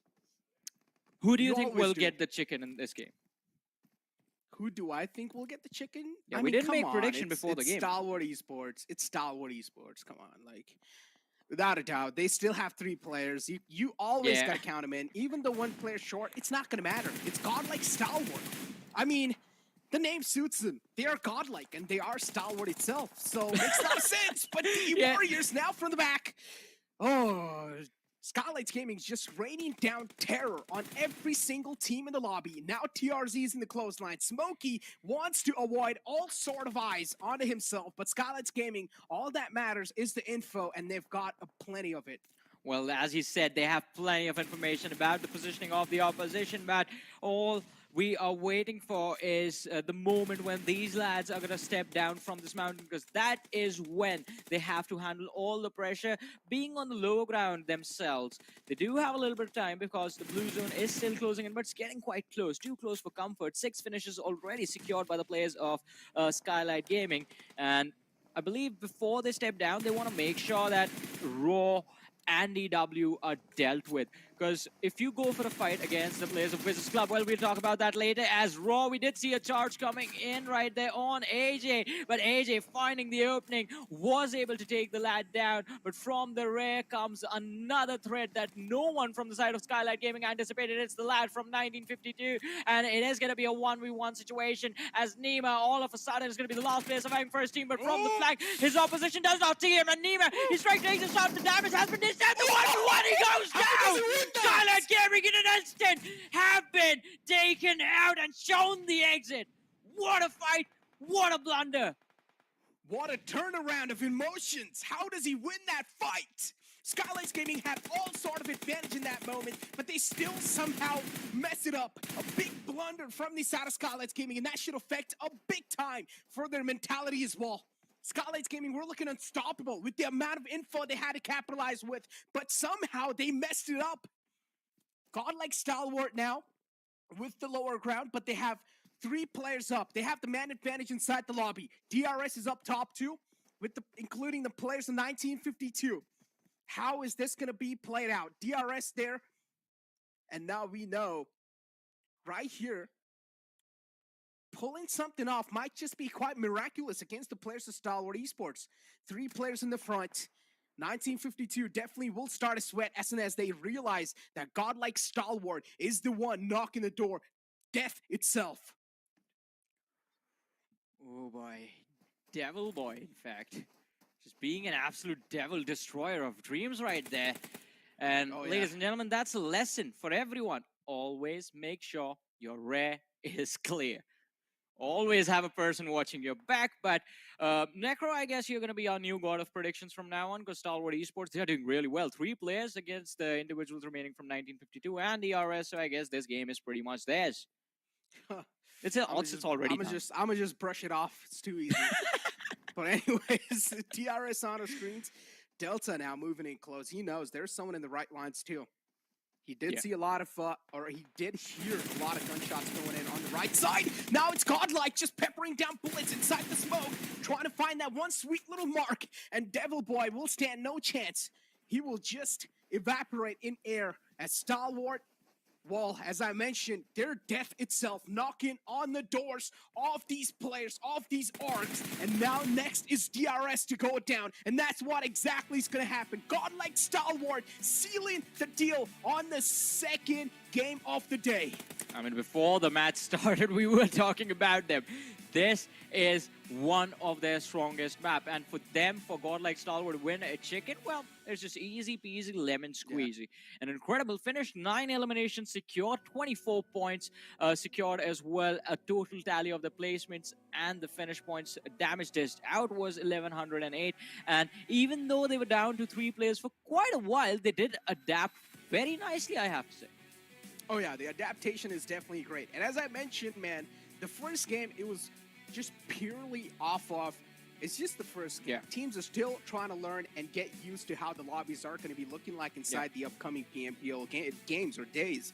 So Stalwart Esports now just capitalizing on the first game, also getting used to a little bit, also getting away with those jitters, and now coming inside even stronger in the Miramar. Well, I mean, now the real fun begins, right? Because the first game, we did not know what to expect, what the teams were going to be up to. We did get a little bit of a hint of that. Godlike Stalwart, I guess, they were also just getting warmed up in the very first Erangel. They knew they made a mistake. They just brushed it off as well and moved on to this Miramar, knowing it was going to be their game. But on the other side, have to give props to the players of DE, because the moment on Miramar you drop Clash, lose out one of your players, majority of the teams, they're going to just go into hiding. They're going to just try and play for survival till about the 17-18 minute marker, and then when the chaos begins, when those weird rotations start coming in, they're going to go for those individuals pick-offs. DE on the other side were not afraid to take head-on fights in a situation like that. So like that, I love watching teams play just completely unafraid of the opposition.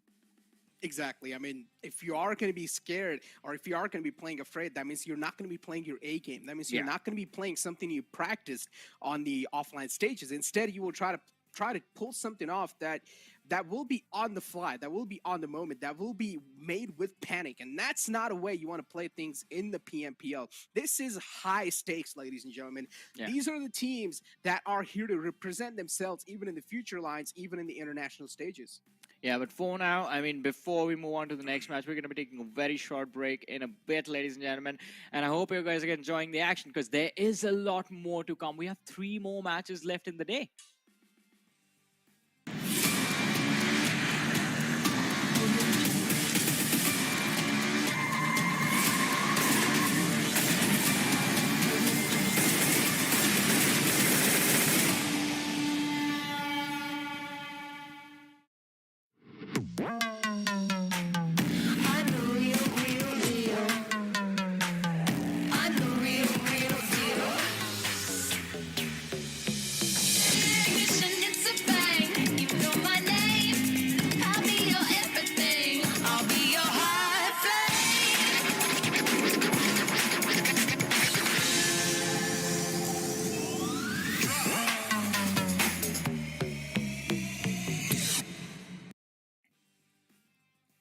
What is up, ladies and gentlemen? Welcome back after the break to the PUBG Mobile Pro League South Asia Fall Season. This is Super Johnny, joined by Necro. And ladies and gentlemen, joining us this time for PMPL, it's going to be the Oppo F21 Pro, who are our partners for this PMPL South Asia. 2 matches done for the day, and now we're going to be moving on to the third one. Necro, but before we move to the next game, let's talk about the previous one, because Stalwart, godlike Stalwart, just on fire in the last game on Miramar, and this man is the reason why. I mean, is that even a question, Johnny? If Stalwart wins, you know who's going to be there on the top fragger list. You know who's going to be there on the MVP list. And it's not even a question at this point, ladies and gentlemen. It's going to be action. And 6 elimination points, he's probably going to be brushing it off from his shoulders like it's nothing, with damage dealt of only 487, knockouts of 3, and MVP rating of 4.50 with the survival time of 24:17. I mean, action job in general, but oh boy, godlike Stalwart. 3 players or 3 pack of soldiers looked like well-oiled machine till the end. And I thought, at a moment, I thought, okay, maybe godlike Stalwart will be eliminated at this point, but that was not the case. They know how to get out of every single tricky situation. Well. And godlike Stalwart, I mean, just an incredible run they are having. At least it looks like the start is going to be there. 6 eliminations, 487 damage. MVP rating as of now is sitting at a 4.5, but that is definitely bound to go up. And we do have the top players on our screen. 6 eliminations by Action, followed closely by the lads of Skylight Gaming, Mafia Ninja and AJ. And I'm going to be honest here. As you said, when I asked you in the middle of the game, who do you think is going to win? You said Stalwart Esports. I was going to say Skylight Gaming. And that was before Devil Boy came charging in from the hill right behind them and just started taking them down. Yeah, definitely. That is not a fight you want to lose. That is not a fight you want to lose if you're Scarlet's Gaming, but they still somehow messed it up. They still somehow screwed it up. I mean, I might be sounding a little harsh, but ladies and gentlemen, you guys need to realize Scarlet's Gaming had all sort of advantage in that fight right there. They also had a great Rich to play around with, and Devil Boy should not have even stand a chance in taking down the players of Scarlet's Gaming, but that was not the case. Instead, he flipped around and shut down the players of Scarlet's Gaming, and he pretty much came out on top in that battle. That helped him secure a top 3 finish for his team.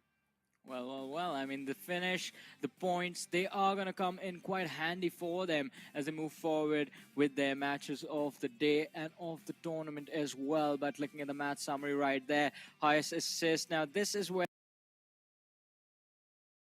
I want to talk about the rest of the squad from the side of godlike Stalwart.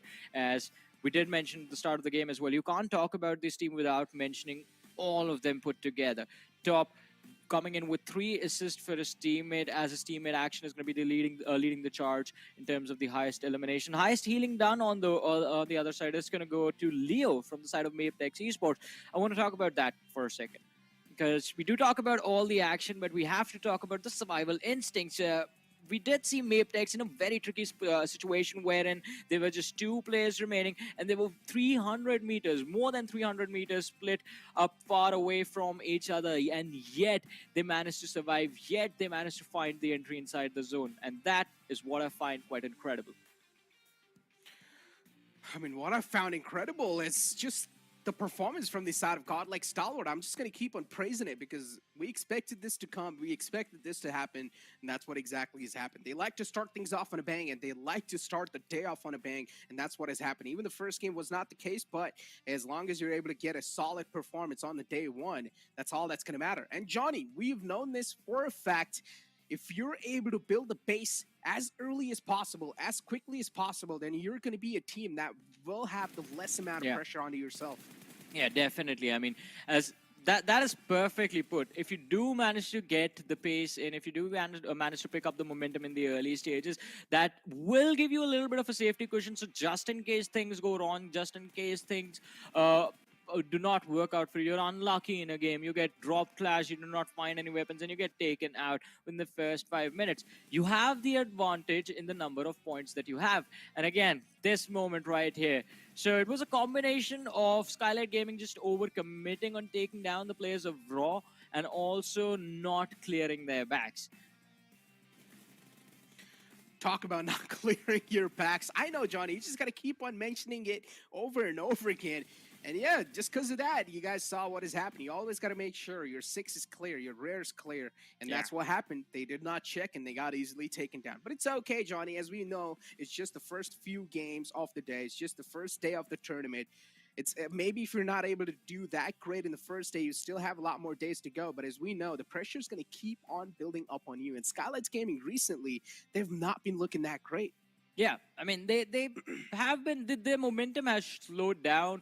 The previous rendition of Skylight Gaming that he used to witness, it was quite incredible. But again, we did talk about the roster changes that have happened since the last time we saw them. And I guess they are in fact leaving a bigger impact than we anticipated. They indeed are. And that's what they really need to do, too. Now, Skylights Gaming, I want to see a little bit more improvement inside this PMPL. Because what I would say is that all the other teams, they're trying to update themselves. They have updated over time. But Skylights Gaming, somewhere down the line, they are lacking a bit. Because if you remember, even in the previous PMPL, yeah, they definitely were there in the top phases. But it was not the Skylights Gaming that we saw in the previous year. It was not the players. It was not the performance that we saw in the previous PMPLs too. So, yeah, Johnny, definitely something is lacking.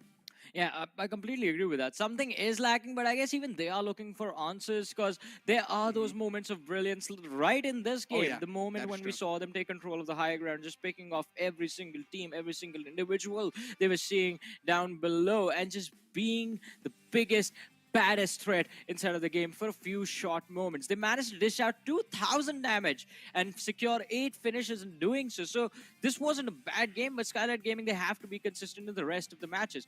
Although the winners of the match, we do have Godlike Stalwart, a little bit more, I guess, economical in the sense that 1,100 damage dished out and 9 finishes were secured. Exactly. Now let's move on over to the overall rankings, ladies and gentlemen. It's still T2K. They found themselves at the top of the entire screen here.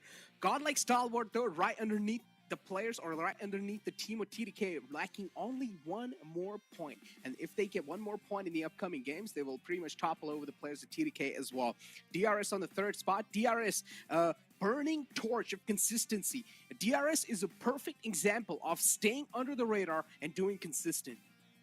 Well, yeah, I agree with that. And that is why you never see them coming. You never see them being the team with coming in with the flashy plays, but it is that consistent placement point average that always works out for the players of DRS. But for now, the competition is still very close. Just 2 games done and dusted. We still have 3 more left for the day. Skylight Gaming, with just the first game done, they are on the first page of the rankings, but on the other side, A1, 2 matches played, just 3 points secured. TRZ as well, 2 done, just 4 points secured. High Voltage, I know it's just the start, but some of the biggest names, High Voltage, Miramar, Seal Esports, IHC on the 17th. We don't see them there very often. We've never seen them there. I'd say they only played 1 game, but in that 1 game, it was an absolute blunder too. I mean, they looked kind of okay the first game, considering they got a nice trade off on the enemy team, but then later on, the rotation was something that was pretty questionable from the side of IHC, and they got taken down pretty easily. So they will have more upcoming games, too, to try and prove themselves and try and prove their point. But VENOM Legends, too, with 1 game, they've only found themselves on the 18th spot. As you mentioned, though, A1 Esports, a big big blunder and a sad opening for this team, considering they've played 2 games so far and they have only accumulated 3 points. Is it going to be the similar story throughout the PMPLs that we've been witnessing for A1 Esports, or is it going to be a change? We'll only be able to figure it out in the future. Before now, it seems like a replication of the previous PMPLs. Yeah, because the next map is going to begin in a few short moments. As you mentioned, Necro, the next one is going to be quite an interesting thing. Sanhok is going to be happening, and Group C is going to be taking an exit. They're going to be sitting down this match and then returning in the last 2. But again, Necro, since you have been getting all these predictions right, who do you think is going to take Sanhok? Look, I don't want to go with Stalwart over and over again. Yeah. But Sanhok is a great map, man. It's really tough to say, honestly, considering with all these roster changes, or at least on day 1, I have not been able to study these teams that well. And Sanhok is a completely different map, right? It's a completely new pace, smaller map, much more aggression compared to all the other maps. So I would say teams that really do great in aggressive standpoint, I'm going to go with IC. You know what? This team has went through a lot of changes recently. This team has added some new or nice fragging power. This team has got a nice upgrade onto their arms as well. So, yeah, IC, their firepower is looking incredible. Now I want to see it in action. Well, since you're going to go with IHC, I'm going to go with the boys that I was very critical of in the last match. I'm going to go with Skylight Gaming. I want to see them, again, one of the biggest names Nepal has to offer, the legacy that the lads have, the players as individuals, and Skylight Gaming as an organization in Nepal has... it's quite big, and it means quite a lot to all the fans that Skylight Gaming has. I want them to have a strong start in this tournament. I want them to take this 3rd game away today. Otherwise, then for the last 2 matches, in fact, for 1 more game, they're going to be there. They're going to be sitting out 1 match because every team gets 4 per day. It's going to be quite tricky for them to establish themselves as we move forward with this week. Because if you lose or miss out on momentum, especially if you are considered one of the top contenders for the trophy and you're not able to build the momentum on the very first day, then along the lines you find yourself fighting for the middle of the table spot. And I don't think Skylight Gaming, they fit in the middle of the table. They fit at the top. Yeah, me too. That's what we think. That's what we've been thinking through the previous PMPL as well. But that was not the case. Skylight Gaming were not able to fit themselves on the top or against or amongst the top players without a doubt, because Deadeye's guys were the one who was dominating the entire spree in the Nepal. So yeah, this time as well, expectations are going to be the same too. But as I mentioned in the past, as soon as the show started, even Deadeye's guys themselves has went through a lot of changes. Now, ladies and gentlemen, as we all know, Group C is going to be sitting it out. That means TDK, DRSD, Warriors, and TRZ Esports are not going to be seen inside this game. Instead, we have IT back in the fray, Seal Esports, Elementrix, and Dax again. Now, IT is my prediction that I went with. Johnny's went with Skylight Gaming. The plane fly path, it's not really going to matter. No matter what sort of plane fly path it is, this map is way too small and you will be able to extend yourself wherever you want. Yeah, exactly. And because of that, third parties are very common on this map of Sanhok. And look at that, always high voltage. This is a drop of theirs as old as time. The 1-3 split on the Camp Alpha Island. But hey, I hear shots being fired. Someone seems to be having an early engagement in this game. Exactly, and that's what we like.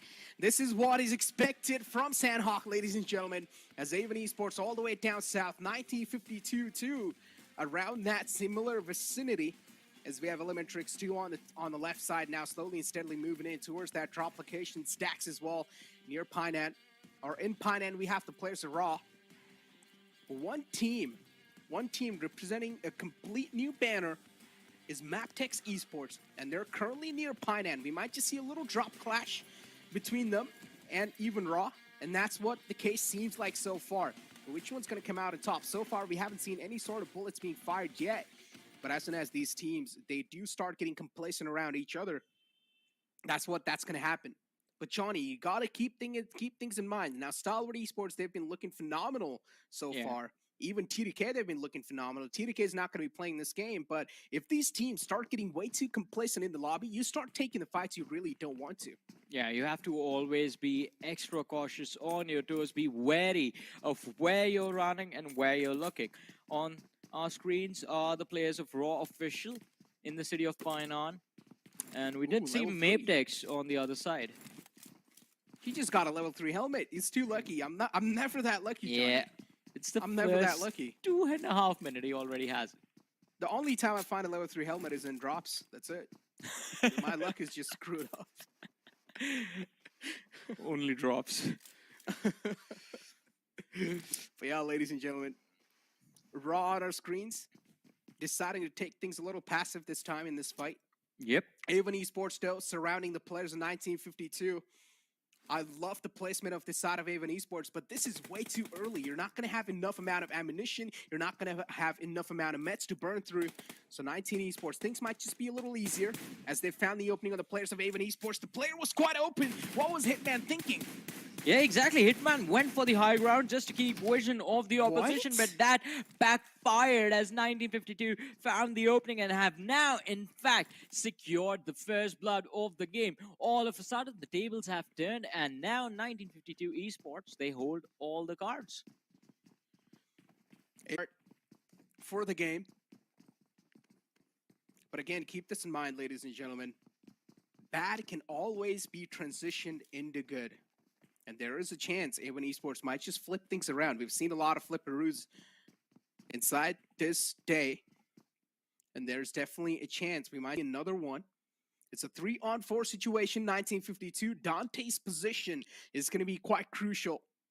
The man's on top of the hill, trying to gather as much as info as possible. Definitely will be limited on some ammunition and meds. But it's okay. The 3 players inside the city will try to wrap it up as much as possible.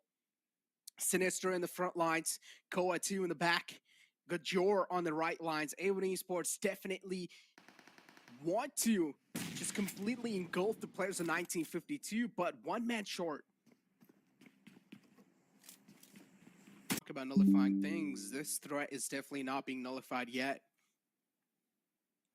It's a standstill. ATRAX Esport. Yeah, they've literally gotten 50% of the Pinan in their hands. And it seems like they don't want to move away from this. Again, a 3-1 split can definitely do wonders as long as Wally's able to keep his position anonymous. As soon as Wally's position's known and he's taken out, there's no way the team's going to be able to close up and provide the backup to Wally. So Wally pretty much has to be a gone case if his position's compromised. But for now, Wally's safe. In the backlines, we do see Seal too. But there's not a chance Seal's going to try to close in on this one. Maptex, though, still looking to find the opening. Same thing goes with the players of TRZ, but TRZ, they're just packed inside this city. They're kind of suffocating in here. They cannot move out because we know outside there's one player from the side of Maptex who's keeping an eye on the players of Raw, so there's nowhere to go. But I love that cat. Just sitting there chilling. It kind of looks like a rat. How? The face? No? Does It's clearly a cat. Okay. My bad. Sorry. You need to get your eyes checked again, man. Listen, man, all right? The face kind of looked like a rat, so yeah. Just seeing things that do not exist. Necro, But the that cat- can listen- actually that can backfire in the game. Definitely, though. 1952 now. A1 Esports definitely on a move. Look at Dante. He's moved all the way in the back lines now, Johnny. A1 Esports might just suffocate to their own death here. I mean, they've already dug their own grave. We're just waiting for the players in 1952 to push those players in that grave. But here's the thing. I believe Hitman thought the same thing a few moments earlier.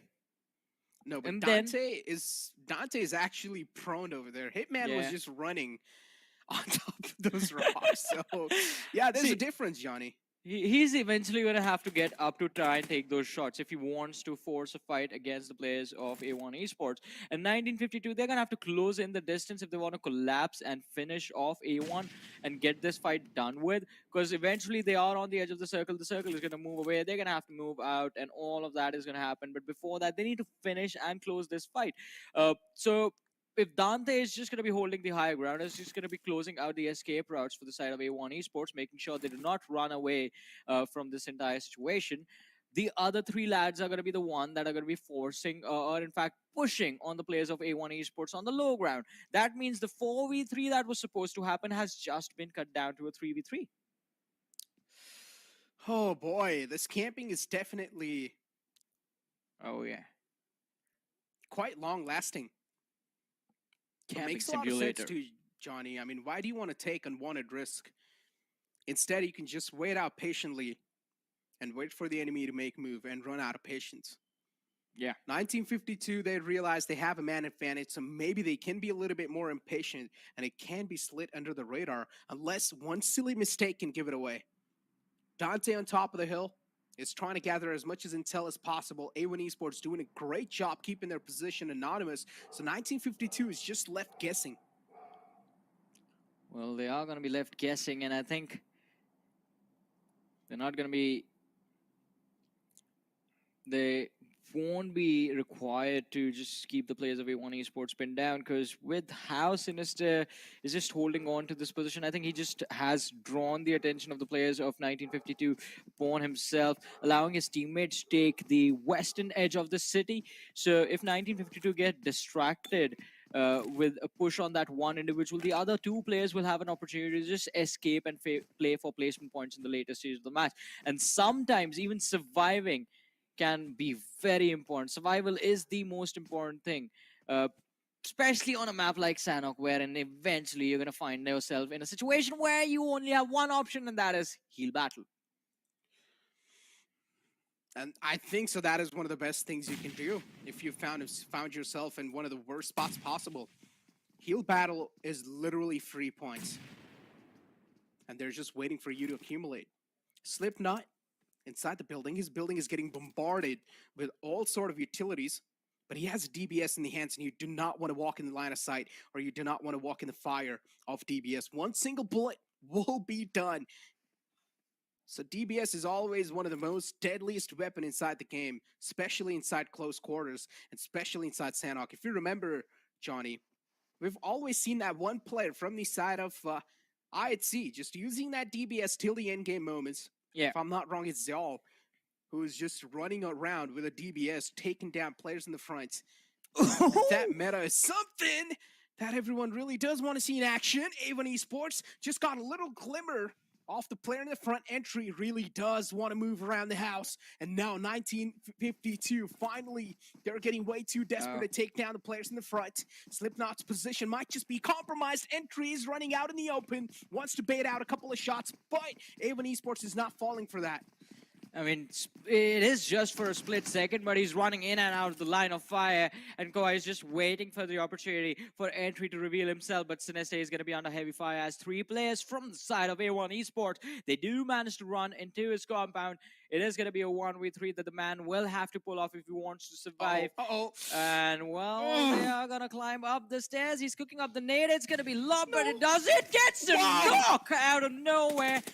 But that's all he will be able to accomplish. Sinister. Oh, he still survived. Oh, man, I spoke too soon. Yeah, finally gets taken down. Now it's all down to Koa, the one last man alive, final glimmer of hope to try and hold down the entire squad together. And he's the only glimmer right here. If he gets taken down in this fight, that's going to be it for the man. Koa outside the vicinity, but they still think he's up on top. But Koa, a surprise might just be coming, trying to astonish the players in 1952. Moves outside, catches a bit too much hurt, and he does not stand a chance against the players in 1952. How are these two teams always catching eyes on each other right off the bat? These two teams fought in Erangel, and now these two teams again fought inside Sanhok. And 1952 has came out on top both of the times. So A1 Esports, this is your call to find a new drop spot. Also, that fight lasted 12 minutes. Yeah. 12-minute team fight. Both the teams patiently waiting for each other to make a mistake. And, well, in the end, it is going to be 1952 who get the opportunity, in fact, earn the opportunity for themselves to move forward. But on the other side, Mapex Esports, again, they're not letting go of Raw that easy.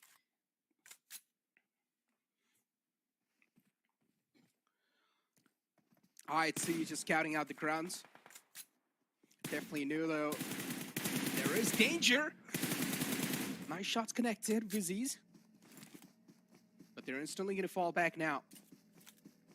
Vehicle's ready for them to make quite a crucial rotation.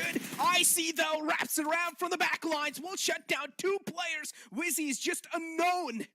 And this is why you never underestimate a Mongolian power, because they will strike in from whenever or wherever. IHC, nice opening, 2 players down. It seems like now IHC are looking to conquer the entire WIZZES club here, but Kuwait instantly backs down from that fight, but he catches another fire from Demo. IHC has just surrounded them from all the different directions. There's nowhere to go. Once you step inside that territory, you're a dunzo. Yeah, definitely. If you are in their shooting range, well, it's within shooting distance, then IHC, these lads will not let you leave. They are going to finish you off. They are going to take their points, and they're going to move forward, go for the next team. Also, I did not expect IC to close in the distance so quickly. I mean, a few moments ago, we saw the damage being traded out between the players of WIZZES Club and the players of IC, but now it is all going to be done and dusted. 4 points easily secured. They made that team fight. It was a quick work for them, for the lads of IHC Esports. IHC, wow. The presence of mind from their side, just phenomenal. Knowing the vicinity is completely clear. They've scouted out the grounds pretty well. Just spread themselves pretty far away from each other. Surround the entire team of WIZZES perfectly, while one man is able to close in the distance, which is IC. And he shuts down 2 players while they're trying to slip by from a vehicle. Perfectly planned and executed that strategy.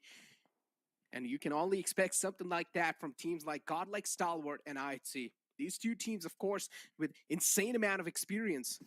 They're able to show themselves up, and we also saw a little glimmer off the firepower, off the big punch IHC packs. Oh, yeah.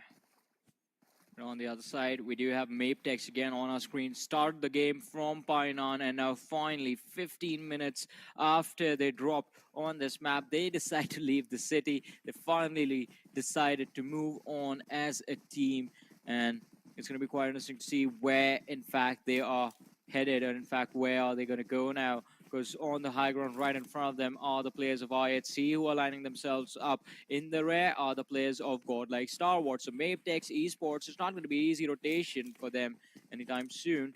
They will have to be extremely cautious with how they position themselves and what cover positions, in fact, they are moving towards. These open spaces between the compounds that are there, sometimes that is just enough time for their opponent to find the opening knock and then just slam the vehicles into those compounds and finish your entire team right in front of you. Maptex finally on a move. They've moved on from their previous crush. And now they want to explore some new things, new opportunities. As Raw, they're catching the players of IHC. IHC just stepping inside unknown territories without even just completely exploring it or knowing what's going to be going around. But here we have Liquid from Raw with the DBS trying to close in. Now, this DBS can definitely be quite deadly. You do not want to mess around with it. But finally, we'll fire some shots now. The players of IHC know it's a DBS in his hands. You do not want to mess around with him in close range. Alex and Zell left all by themselves to try and hold this ground down. Now hold this fort down. Raw, they want to breach inside the defense. But IHC, they're not going to let that happen. The defense looks quite strong. Even Zell himself has a DBS in the hand. And I told you, Johnny, Zell, his signature weapon is DBS, and you do not want to mess around with a man whose signature weapon is DBS. But this time, it's going to be Smokey who comes out on top of his DBS. It's the battle of DBSs to find out which one's going to be the greater one. And this time, it's the players of Raw who just dismantle the players of IHC. Well, what a fight right there. And again, the concept of good fights and bad fights coming into play, as a colleague who's not here right now, Ocean, you used to mention. IHC this time a little bit unaware of the fact that the lads of Raw were waiting for them. And because of that, 2 key players taken out within seconds of the fight starting, Alex and IC, and it was down to Zeol and Demo to make it work for the entire team. Now Demo is going to be the last player surviving, but hey, look at that Necro, 17-minute marker, and IHC, it seems like their entire game plan was already set in stone before we even started talking about that team fight. 37 first aid on the man. Wow. Well, there you go. Future proofing. 37 first aids. That means it's going to last forever. But yeah, we still have 14 teams alive, though, Johnny. There are a decent amount of teams up. Can never count them out. 37 first hits. Demo is already slowly and steadily using them one after the other. As we have godlike stalwart now. On top of the hill, accumulating intel, as always. Exploring for possible new chances to challenge fights against the opponents that will try to approach them. But as we have high voltage jiggle against the players of 1952 now, high voltage, they want a little bit of piece of that, and they are getting a piece of that too. 1952 on the verge of getting eliminated. As godlike stalwart, they know a threat is approaching them, and it's in the face of Seal.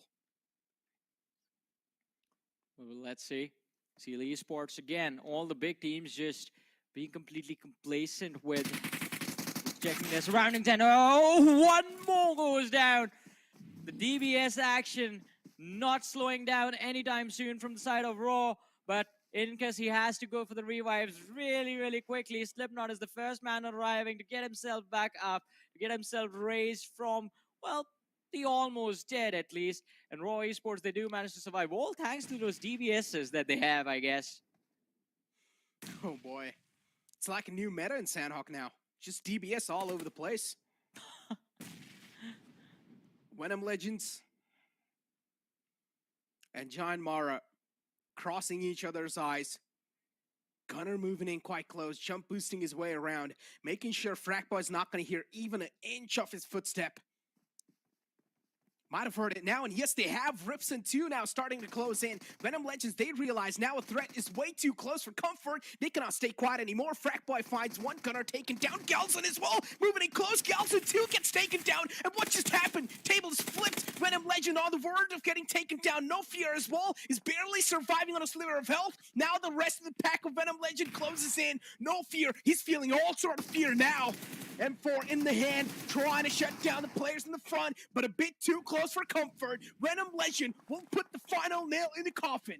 Yeah, quite an easy finish for them in the end. The man, No Fear, had in fact pinned himself down into that corner, and he knew the two players were going to come for him eventually, and they ran towards him knowing it was an easy takedown. So the point secured by the lads from VENOM Legends. But look at this action. He's going to lay down on the ground, seeing the players of Dax. One knock is going to be very easy for him to start things off, but can he get the next two? Dax in a world of hurt as Assault, in fact, manages to make it to the land and does manage to survive on the other side. Raw, they're not going to be too happy about this. They started the game quite nicely, but now Raw, they're going to start, they have started to struggle a little bit. Their feet, they are slipping. Indeed are slipping. Dax too. They're suffocating underneath the water. They cannot stay underneath the water anymore. The Spike X is back upon his feet. Incus, if he gets a little bit of piece of land underneath his foot, he can just take down the players in the front. Those are free elimination points, Johnny. But Dax, they're trying to climb up. They do not want to give those points away. Para wants to get the loot in his hands too, but unfortunately gets taken down while trying to do so. Incus found himself behind that little rock. Is he spotted out? Not yet. Finally, will be spot out and instantly shut down. Spike will follow it up too. Dax now, unfortunately, on the shore. It seems like that's going to be it for them too. Yep, Dax could not stand a chance against the firepower that was being inflicted onto them. It was the players of Raw combined with the players of Godlike Stalwart. And we have Deadeye's guys, Joker! A little peek is going to be more than enough for Pika to capitalize, and the head's going to be cut off. All hell breaks loose in an instant on Sanhok, ladies and gentlemen, as we're seeing bodies drop left, right, and center. And one big reason for that are the players of Godlike Stalwart. 8 finishes secured. Look at that. He's not going to let anyone survive. Doesn't matter if you're a person or you're a seal. Doesn't matter. Nate's going to be top. Lop's not going to find anything, but the points are definitely finding their mark. Ripson goes down. He gets ripped apart in the water. And VENOM Legends, too, stand no chance, stand no ground against the firepower of Godlike Stalwart. Because they are just shredding through the lobby like they're butchers.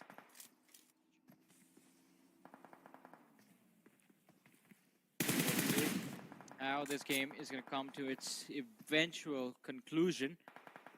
But like Stalwart Pika having full information of where DE True Love was going to be.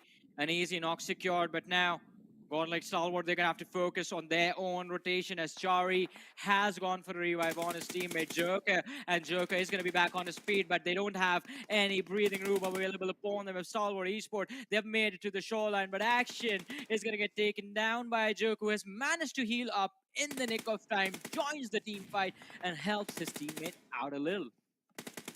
Assassin jump boosting his way in now. High voltage position still not compromised. Assassin's position known! Elementrix want to strike in on the right moment, but that's not going to be the case. Instead, Assassin, he gets snuffed out. Elementrix, a nice trade onto the fallen man. Assassin instantly will be taken out from the game. High voltage on a verge of getting eliminated. DE2 now catching a bit of more fire onto themselves. It's Godlike Stalwart inflicting some more pain and hurt. Scry will be taken down from the play zone. Uh-oh, Godlike Stalwart, not an outing they definitely were looking out for, but still a great finish. Anyways, Deadeye's guys, one player is knocked out, now he will be back upon his feet. Elementrix 2 have a really nice control for themselves. All across the field, well spread out. The only team that can be a possible big threat here is, of course, Deadeye's guys, because that's the only team alive. Well, they are going to be the only team alive, but I guess this is going to be it. Elementrix, it's going to be quite easy for them to close this out. Shawl has the UMP, his teammates right behind him, and well, it is an easy chicken dinner for the lads of Elementrix, and who would have thought that this is going to happen in the second game of the day, and they managed to make it to the top 3, 20 points secured, just 5 eliminations. But you know, aggression is not always the answer to everything. Sometimes you have to be patient and just wait for the opportunity and strike when the iron gets hot, and that is what Elementrix are extremely good at. Elementrix, definitely a performance you need on the first day, and they also pull it off in Sanhok. And we know, man, Johnny Sanhok has always been the map of variety. On Sanhok, you always see a team that is usually, I mean, they are capable of doing good, but unfortunately in those sort of maps, they're not able to pop off. But in Sanhok, Sanhok gives them an opportunity to try and showcase themselves in a better way, and that's what exactly happens. Variety being seen within the top dogs, and now finally you see Elementrix shine through. Yeah, I mean, definitely. One of the major reasons for that is the fact that Sanhok is one of the most random maps in the game. I mean, had Vacandy been here, I would have said something else, but since that is not going to happen anytime soon, I guess, we are going to be with just the Erangel, Miramar, Sanhok circles. But Sanhok, again, as I mentioned, the most RNG that is just going to destroy your hopes and dreams of winning a match. It's going to happen right here. The circle, they always are going to go for those weird hard shifts. If not the hard shifts, then there is always the Camp Alpha shift towards the northwestern part of the map. That is just going to destroy the game plans, because crossing those bridges, crossing the river like we just saw, it is a big challenge for everyone. And also the size of the map, as you mentioned in the start of the game, it's quite small. That means if you are in an extended team fight, like we did see in the extremely early stages of the game, the 12-minute extended team fight between the players of A1 Esports in 1952, imagine someone being close to them. They are just going to run in that direction head on, knowing that the players are going to be bleeding out, and they can secure so many points in just a matter of seconds without taking a lot of risk. So third partying in Sanhok becomes very easy for the teams, and that is something that you have to be careful about. And it is going to be quite interesting to see what the standings are going to look like, because the teams that were finishing, that were teams that were getting the placement points, aren't the same teams that were getting those eliminations necessarily. Exactly. I mean, a lot of teams' expectations were there, but they're still not able to perform that great. Elementrix, they were able to shine through, but they only got 5 elimination points. That means only 20 points accumulated. One thing is for sure, that Elementrix might not be seen in the top 3, but they will definitely be there in top 8 or top 9. But Elementrix overall still a decent performance, and these type of chicken dinners on day 1 should boost your confidence quite a lot. Should boost your overall mentality quite a lot too, because ladies and gentlemen, being an esports athlete is not easy. You already have a lot of pressure on your mental. You already have a lot of things going on inside the game that affects your mentality. And not just that, how can you forget about their personal life? Even in personal life, there might just be things going on which you don't know. It's really easy for us to sit here and pass comments, because you never know what's going on in that player's personal life. So all I'm going to say is do not hate. Just sit here, enjoy the show, and cherish every single player that's playing it. Exactly, and support your favorite team. If you do not Yeah. like someone, you don't necessarily have to wait. Just show love to the person that you do in fact like, and support your favorite team, support your favorite individuals, ladies and gentlemen. But I guess sometimes you just have to be an absolute gangster to prove a point, just like this man did right here. 4 eliminations, just 20 minutes of survival time. But hey, I mean, points were secured, and Venom Legends at one point were looking very solid in this matchup. Exactly, they definitely were. And the healing down of 244 as well. I want to see what the player of IT has got. How much healing has he got? Demo right there. He had 37 first aids, and he was just going for the med strat till the end. Action, as always, will be there in the player focus as we see Action with 3 elimination points and the damage number of 483, and with the survival time of 22:47. Entry there from 1952. Johnny, we gotta say, Entry has stepped things up a big ton this time. I mean, Yeah. overall, the 1952 squad is doing wonders. Yeah, I mean, they are doing wonders indeed. And Entry, I have been talking about this man for so long. He is an incredibly mechanically gifted player. We have been seeing him for ages, and he has managed to be consistent throughout those ages, in fact. So he is one of those players that you can build your team fights around. And it's going to be quite important for the squad of 1952 to realize that fact and let this man just play it on the best of his abilities. On the other side, the 1952, that entire fight, I mean, the A1. A1 esports situation, they handle that perfectly, though. That's all they could have done over there. On the other side, match summary, we do see Scry with the highest elimination, Gangster sitting on the second position with 4, and I guess the damage numbers are going to be the reason because of that, because of which Gangster was in fact deemed the MVP of the game. But moving forward, the match rankings, Elementary sitting on the first position with 20 points secured, which is, I have to say, as you mentioned, it's not something that is going to break their hearts, but it is going to be, it is going to make them happy. 20 points is a good average for them. It is. It definitely is. And as I mentioned, I mean, this sort of a chicken dinner, it's just the start of the day, Johnny. I mean, you've just been done with 3 games yet. I mean, it's just the start of the tournament, my bad. And you've only played 3 games so far. And Elementrix, this sort of a chicken dinner is not something to prove yourself on top of every single team. This is a chicken dinner that you really need to boost your confidence up for the entire PMPL that's going to be upcoming. Yeah, definitely. And it is also going to be about the South Asia Championship. That's going to happen. Oh, yeah. Like, yeah. right after this. Right after this. So, I mean, it's a little bit of prep work for the teams that do, in fact, expect to make it. And for the other teams, it is going to be just about fighting their way through the SA Championship. But hey, as we said, this is how the match started. A1 Esports, 1952. The fight started within the first 2 minutes, and it came to an end at exactly the 12-minute, I believe. Yeah, 12-minute 3-second marker right there. Exactly. But this fight execution definitely has impressed me a big time. IHC, they found a little window of opportunities and they instantly capitalized on it. Spread themselves pretty well, completely surrounded the team in the front, which was WIZZES club, and they could not stand a chance. Yeah. Well, we saw IC closing in quite close, and WIZZES had no clue that IC is going to be right next to him. And IC just striked in like a venomous snake, and he just shut him down. As High Voltage Assassin tried to flip things around here, but unfortunately, it was the only man available at that moment. Elementrix, a final sweep up to get the chicken dinner, which was the players of Godlike Stalwart. But yeah, again, some easy cleanup. That's it. Or which was the player of Deadeye's Guys, my bad. But Deadeye's Guys, still a decent outing from their side. Well, it is going to be quite interesting to see what DE are going to be up to in the next few matches. Because again, Deadeye's Guys, as you mentioned before we started off the day, Necro, was the same team that was just on a highway to hell, basically, and just dragging everyone else along with them, just to toss them in the fires of perdition. But this time, off to a slow start, but I believe the recovery is going to happen very, very quickly. But look at that overall rankings, and we do see the usual suspects sitting at the top, Godlike Stalwart on the first position as always. Some things never change. Some things never change, or some things will probably Will probably I don't change. know. No, I was about to say some things will probably never ever change. But yeah, Godlike Stalwart are right there. But there is a possibility, yes, some things will probably change. Deadeye's Guys currently in the 2nd spot. Now keep this in mind, Johnny. Deadeye's Guys, they have been on the 2nd spot even in the previous PMPL.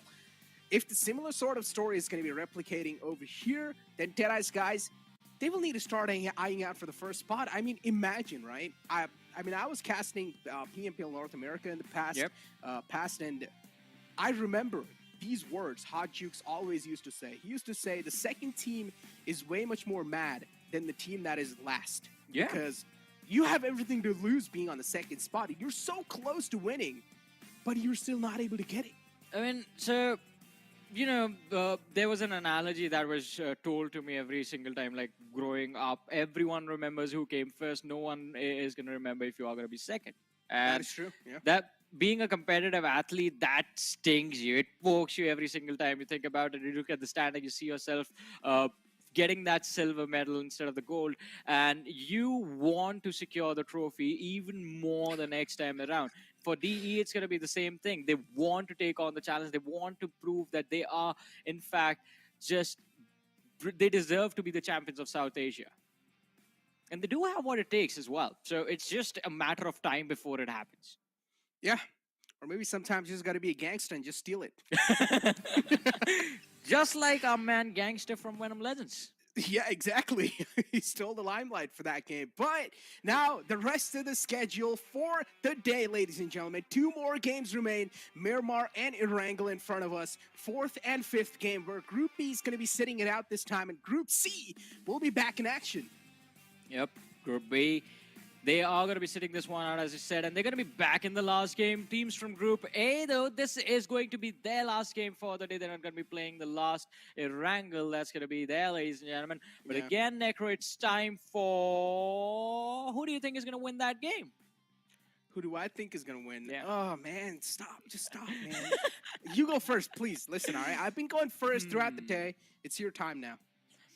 Alrighty. I believe, as you mentioned, you took the example of DE, Deadeye's guys. I think Stalwart Esports, they are floating in a similar boat because they had the numbers advantage in this particular match. They were almost there. They could feel the chicken dinner as well, but then all of a sudden, not anticipating how quickly Joker was going to heal up and just be there for his team. It was the reason where DE were able to take them out. So this time around, I think, again, because it is a Miramar as well, Stalwart Esports, God like Stalwart, I'm going to go with them. So basically a safer option over here, huh, Johnny? As always, just going with the safer I'm old, option. man. My days of taking risks are done. You're not that old, Johnny. You're still pretty young. Come on, stop calling yourself old. All right, but anyways, Yeah. if you went with Stalwart, that means I know I don't need to be with Stalwart, because whichever team you go with, you end up cursing them. So I'm gonna go with IT. Stop I'm gonna reminding go with people of IT. that. This has happened a lot of times, guys. Listen, all right. It's not like I'm hating on Johnny, but this is. I don't know what you're talking talking about. Right? It's from I the don't know. past. Have I Johnny's been had wrong? like a little. He has had like a little resume of cursing teams whenever he chooses them. So I'm not gonna go with Johnny this time. I'm gonna go with the complete opposite. I'm gonna go with ITC, and I'm gonna see what they've got in the back in this one, because this is a Miramar game, and ITC, I'm still waiting for them to activate themselves. Yeah, I mean, IHC, they're a great team. I mean, even I think the IHC is going to win. Yo, you cannot just change your prediction like that. I was just Johnny. waiting to see what you were going to, how you were going to react. But cannot. all right. I'll stick with All right, God yeah. like Stalwart. I believe in the lads. I know they can deliver. I mean, the previous Miramar was pretty intense from their end. Okay, all right. If God like Stalwart doesn't win, you guys know who to blame right here. The man is, you guys know, he's the man to blame over here. But yeah, You didn't make me IHC pick IHC. is the thing that I went with. But Johnny, you know, speaking of Yeah. all this tournament, man, and speaking of how we're looking absolutely fine, right? And where did you get those glasses from? I'm looking to buy some new pair for myself. No, I didn't buy them. I just yanked them off a Funch. I saw him wearing it, took them off, started wearing them. That's it. Easy peasy lemon squeezy. As you said, sometimes you have to be Yeah. a gangster in life. But the problem is, I cannot slip under the radar. I'm too big.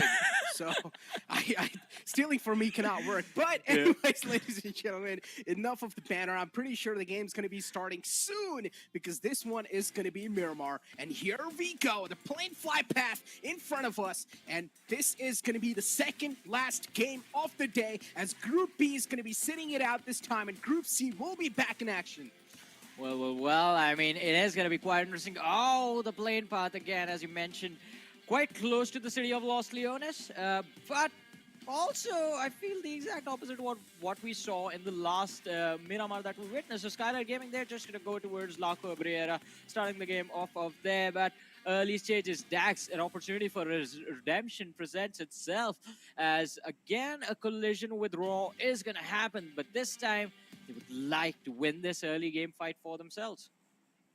They definitely would like to, but the problem here is that the play and fly path is heavily favoring the left side of the map. That means Miramar is not a map you can easily extend your way towards the place you want to be in. That means teams will need to now, or at least the teams that do want to go towards El Azhar or even Torre Amuda, they will need to stop by somewhere in the middle, scout for some vehicles, and then they will need to go towards their designated drop spot. Well, but let's see. Sometimes you have to just adapt on the fly and deal, or in fact play with the cards that have been dealt to you. Godlike Stalwart quite close to the players of Elementrix. DRS not too far away from them. T2K, Janmara also playing in the same vicinity, but a massive cluster towards Los Leones and Puerto Palacio, as we do have Mapetex, VENOM Legends, and the WIZZES club team in Los Leones. VENOM Legends moving towards Impala now. Seal Esport, they have gone for their drop towards Puerto Palacio. 1952, look at that. Now that is capitalizing on the moment. They saw a circle towards the southern part of the map, and they realized that that Los Higos prison position, it is always abandoned. They have those entire two islands all for theirs for the taking, and since the circle is not too far away, it's going to be a very easy rotation for them. Indeed, it's going to be an easy rotation. But again, we have DE Warriors underneath us on the left side near Chumacera. Yep. Then you've also got TRZ all the way in Valle del Mar. This proves that TRZ is one of those teams that does not like to engage in fights early off. That's why they've got themselves a drop spot that is way far away from the main city. Incus from the side of Raw. And we have Dax as well against the players of Raw inside the same city, which is El Pozo, if I'm not mistaken. And these two teams, they definitely have crossed eyes. El Pozo, again, is one of those big cities where two teams can easily loot, but there's a big chance that they might as well just counter each other.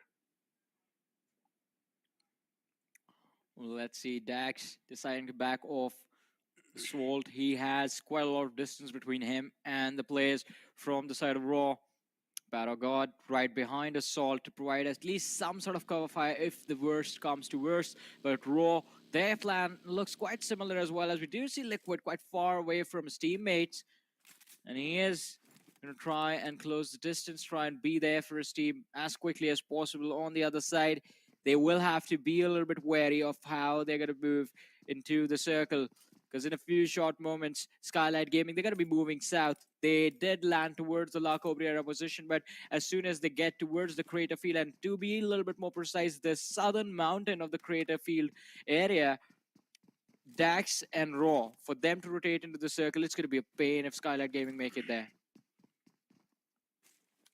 I mean, Skylight Gaming is like a second name of pain, right? In general, I'm speaking. If Skylight Gaming is around you, one thing you know for sure, Skylight Gaming is one of those teams that does not like to encounter you directly, but instead, they will like to chip you away. By that, I mean, mainly Skylight Gaming, they will not push up to you just like that.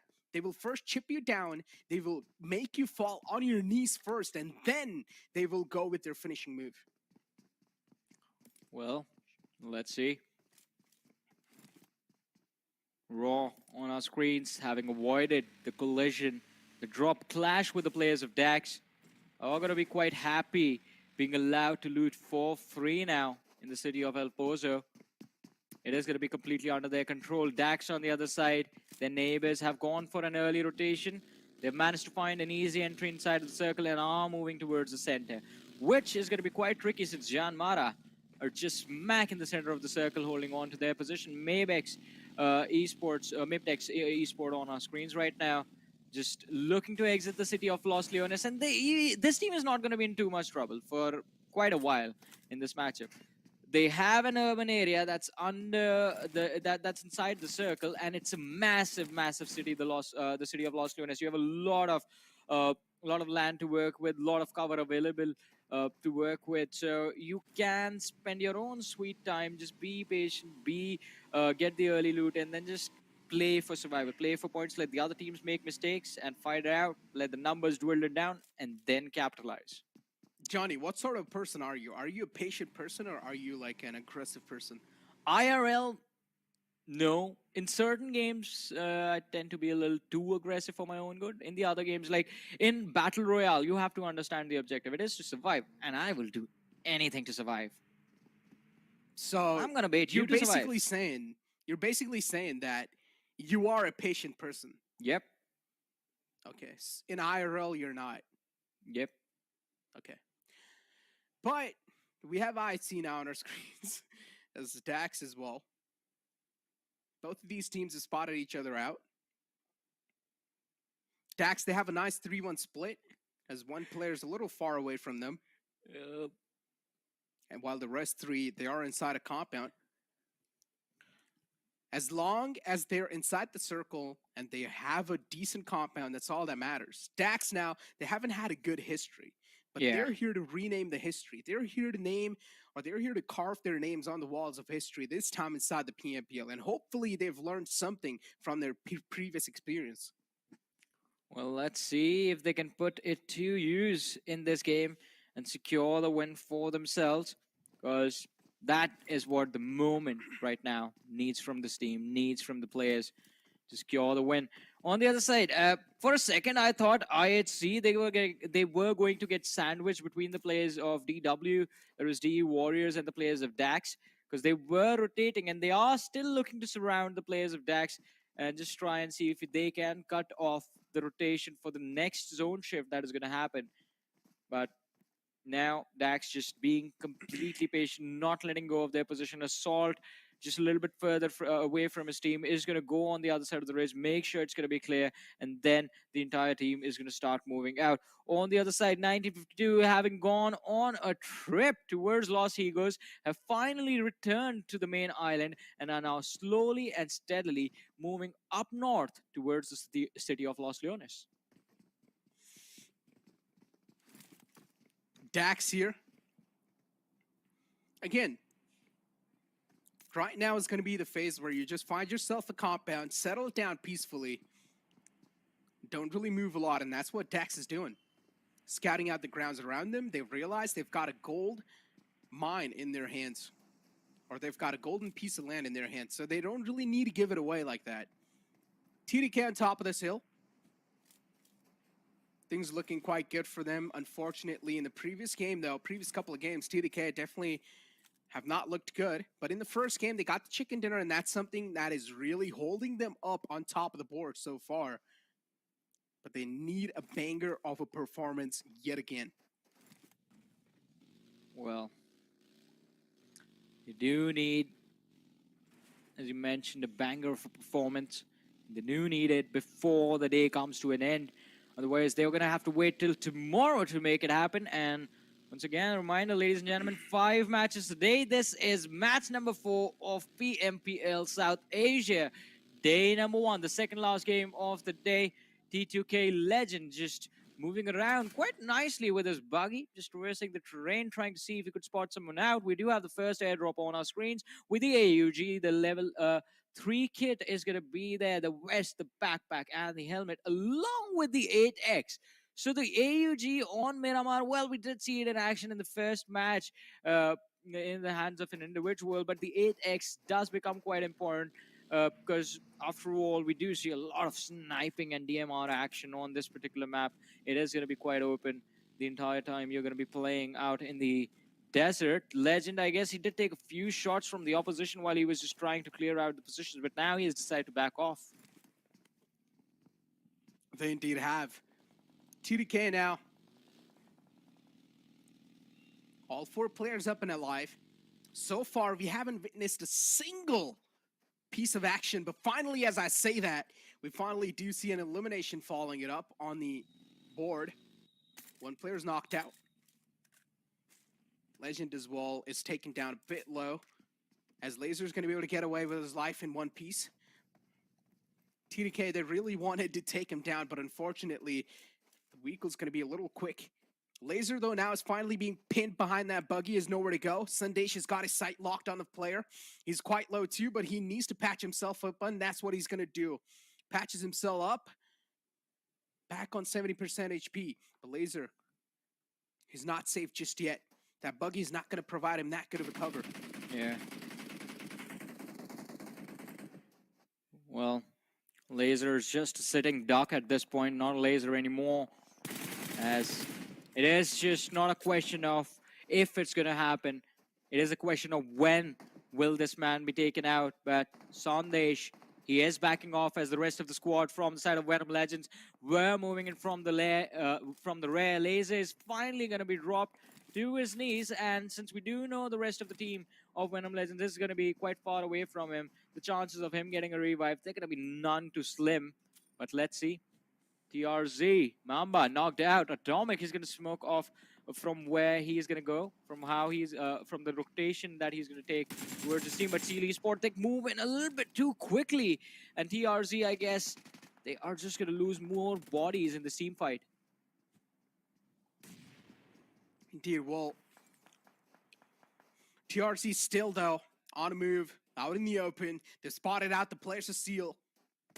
Trades are definitely happening back and forth. The bullets are being exchanged. So is the damage. Spooky finds himself inside the house. Oh, does not really care about the sidelines.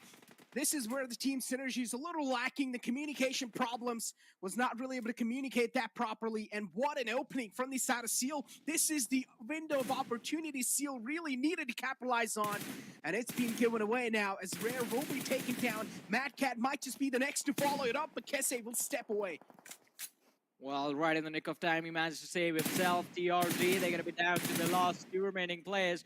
Atomic, his position has been compromised, and Farad, he's going to go for a push, go wide and circle around to try and pick off this lad, while Spooky has him pinned out in the open. But look at this, Atomic taking a lot of damage. The Mini 16 in his hand, also doing the same to his opposition, but he is surrounded from every single side. And Zeke, he's just going to close in, lob the nade, pick him off, make Mad Cat the last surviving player from the side of TRZ. Seal. Zeke is definitely taken down a half HP. But again, it's completely okay. Seal, they've got 3 elimination points on their name. TRZ, they have no other option than to just run away from this fight. And that's what they're exactly going to do. Final man with no choice left will need to run away for his life. But Seal, a great way to defend yourself, but now Zeke finds himself in the middle of nowhere as 1952, they're here to take a revenge. And unknown revenge off the team in the front. TRZ was able to escape, but 1952, they heard the shots and they came in for a third party. But now they themselves are getting third party by WIZZES club. I mean, it is going to be, that's what I was going to say. Like, the third party is happening on Miramar. I've never seen them come this quickly, particularly in this particular map. Skylight Gaming on the other side taking on the players of Elementrix, and I wish we could see the map on our screens in a few short moments, because there's a massive cluster of teams on Picardo right now, Necro. We have Elementrix just north towards the power grid area, Skylight Gaming in the same position as well. Then towards Picardo, we have the players from Janmara, we have the players of Seal Esports, we have IHC, we have DAX, we have the teams closing in from Los Leones that are going to make it towards the southeastern edge of the circle. And it is going to be quite interesting to see how, and in fact, where are these lads headed towards, and how are they going to protect themselves? Elementrix on our screens. So far, playing things pretty passively. I'd see. What just happened? He just... Okay, Action's alive, but he was catching a bit of hurt. Top is in the clotheslines too, so Action, nothing's to worry about. Top and Action duo has always been one of the most deadliest duos out there. Even if Stalwart Esports, they just have these 2 players up and alive. You can always consider still Stalwart as a 4-man army, because these 2 players, they're as good as a 4-man squad. Well, as you said, these two lads, they're going to be as good as squad, but the squad that's chasing them down, what if they have been trained to kill? And that's the question, because T2K, quite close to the players of Stalwart Esport, and neither of these teams have avoided each other in any fight. They have been going at it for, I believe, 3 seasons now. And this time, God like Stalwart, they're going to prioritize the fact that they did not have any cover. They were out in the open, and oh, look at this! Jane and Sandesh rotating quite close to the players of VENOM Legends. But both the squads decided to go their own merry way and just avoid getting in a very weird fight outside in the blue zone. ITC found themselves a nice comp and to play around with, but unfortunately now it's WIZZES Club knocking on their doors, around them, pretty close to them as well. WIZZES Club want a bit more off the players of ITC. Previously, ITC wiped them out, but this time, is it going to be the similar sort of case or not? WIZZES Club looking to get their revenge on the players of ITC. ITC with only 3 players in the front lines. We'll need to try and defend the fort. But ITC as well, they're playing this pretty well. Patience is the